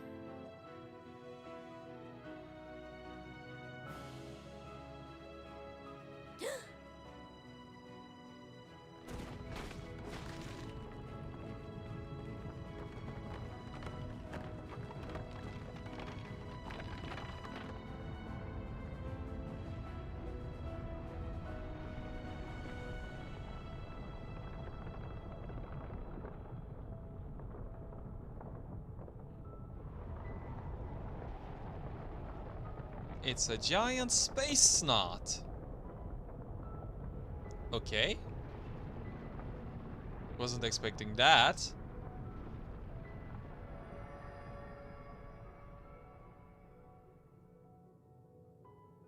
And now it's a planet. Can you hear me? The voice is within, crying in pain, wailing in sorrow. Hurting. Hurting. End it. Silence it. Silence our song of oblivion. Okay.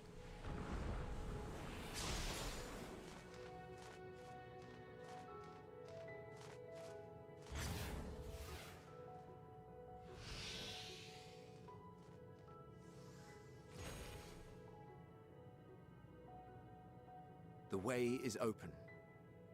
They can proceed. So it seems.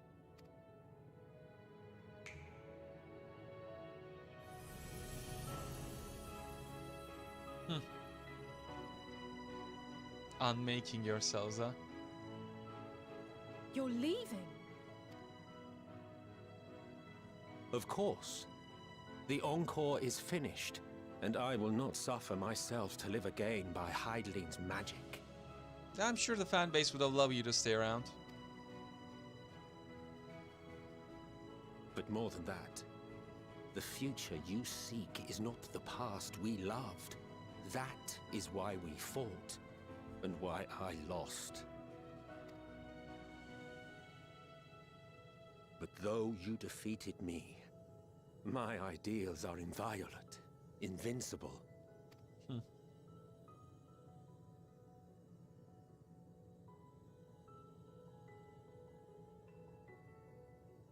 Spare me your pity. I have no use for it. If you would do something for me, save our star. See this tale to a triumphant conclusion, and with elation in your hearts, bid the final curtain fall. Only then may it rise again, and a new tale begin, with new parts for all to play.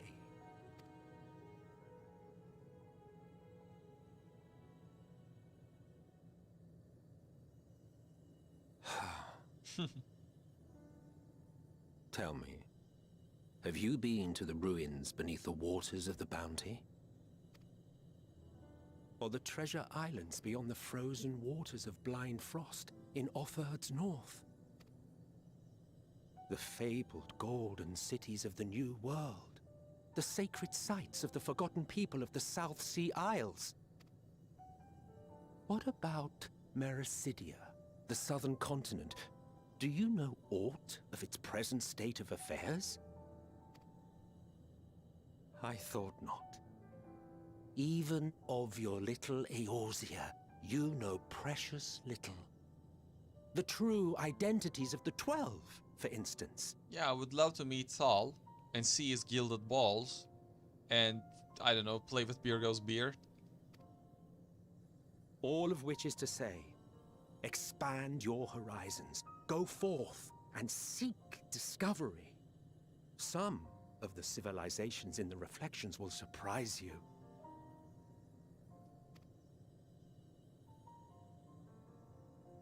As the bearer of Azem's crystal, you may consider your duty to see at least that much. Also, as the bearer of Azem's soul.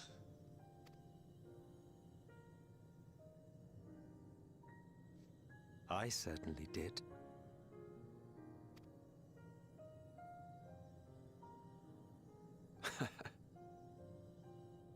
I pray we meet again. If not in this life, then perhaps another. Whensoever it should be, I trust it will be a most joyous reunion. For you, maybe. I want nothing to do with it. Oh, don't be that way.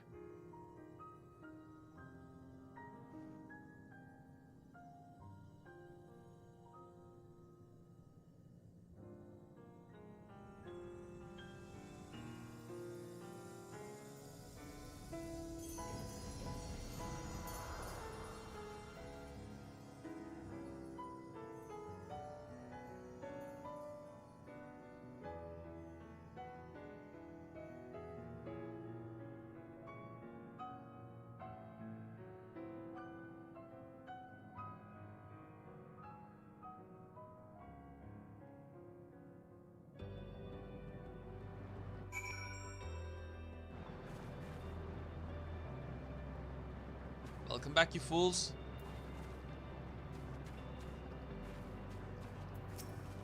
No need to explain. I have a rough idea what happened while I was gone. It was a strange feeling, as though I was struggling in the pitch-black sea. A powerful tide was trying to wash me away, one that churned with hatred and envy for life. And it was all I could do to swim against it. Then suddenly I was here. It felt long and short at the same time, hazy as in a dream. But through it all, one thing was crystal clear. You fought with all your being to keep our hopes alive. I can't claim I fully understood the workings of this place, but in that moment I felt I knew what I needed to do. I felt that it was the right time to offer up this life I owe, that I could risk it all on the wager that the rest of you could manage without me. Full glad am I to see that I was right.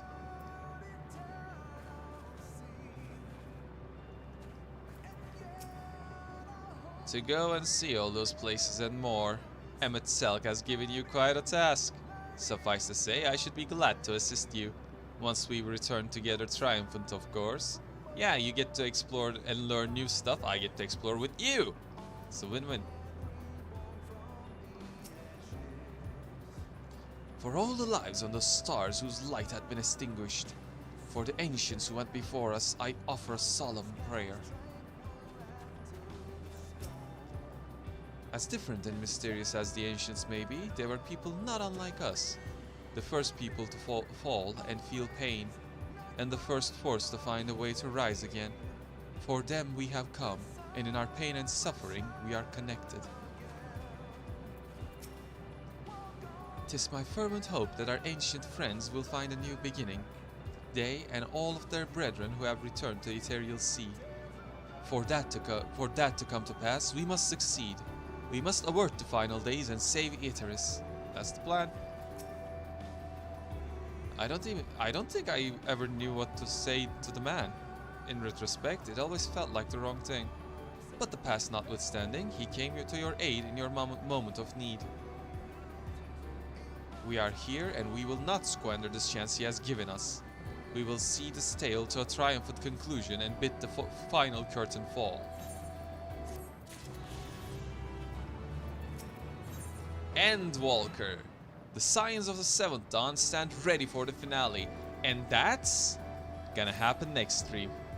Because it's almost midnight, I need to sleep, I gotta be somewhere tomorrow morning, and I think this is gonna take me like another hour. So I cannot. So, thank you everyone so much for coming, and hopefully we shall walk the end tomorrow, or the day after, together. Man, that looks nice. Where's that space giant planet-sized nipple? There it is, right behind me. Alright, once again, thank you so much for coming, and see you next time. Have a good one.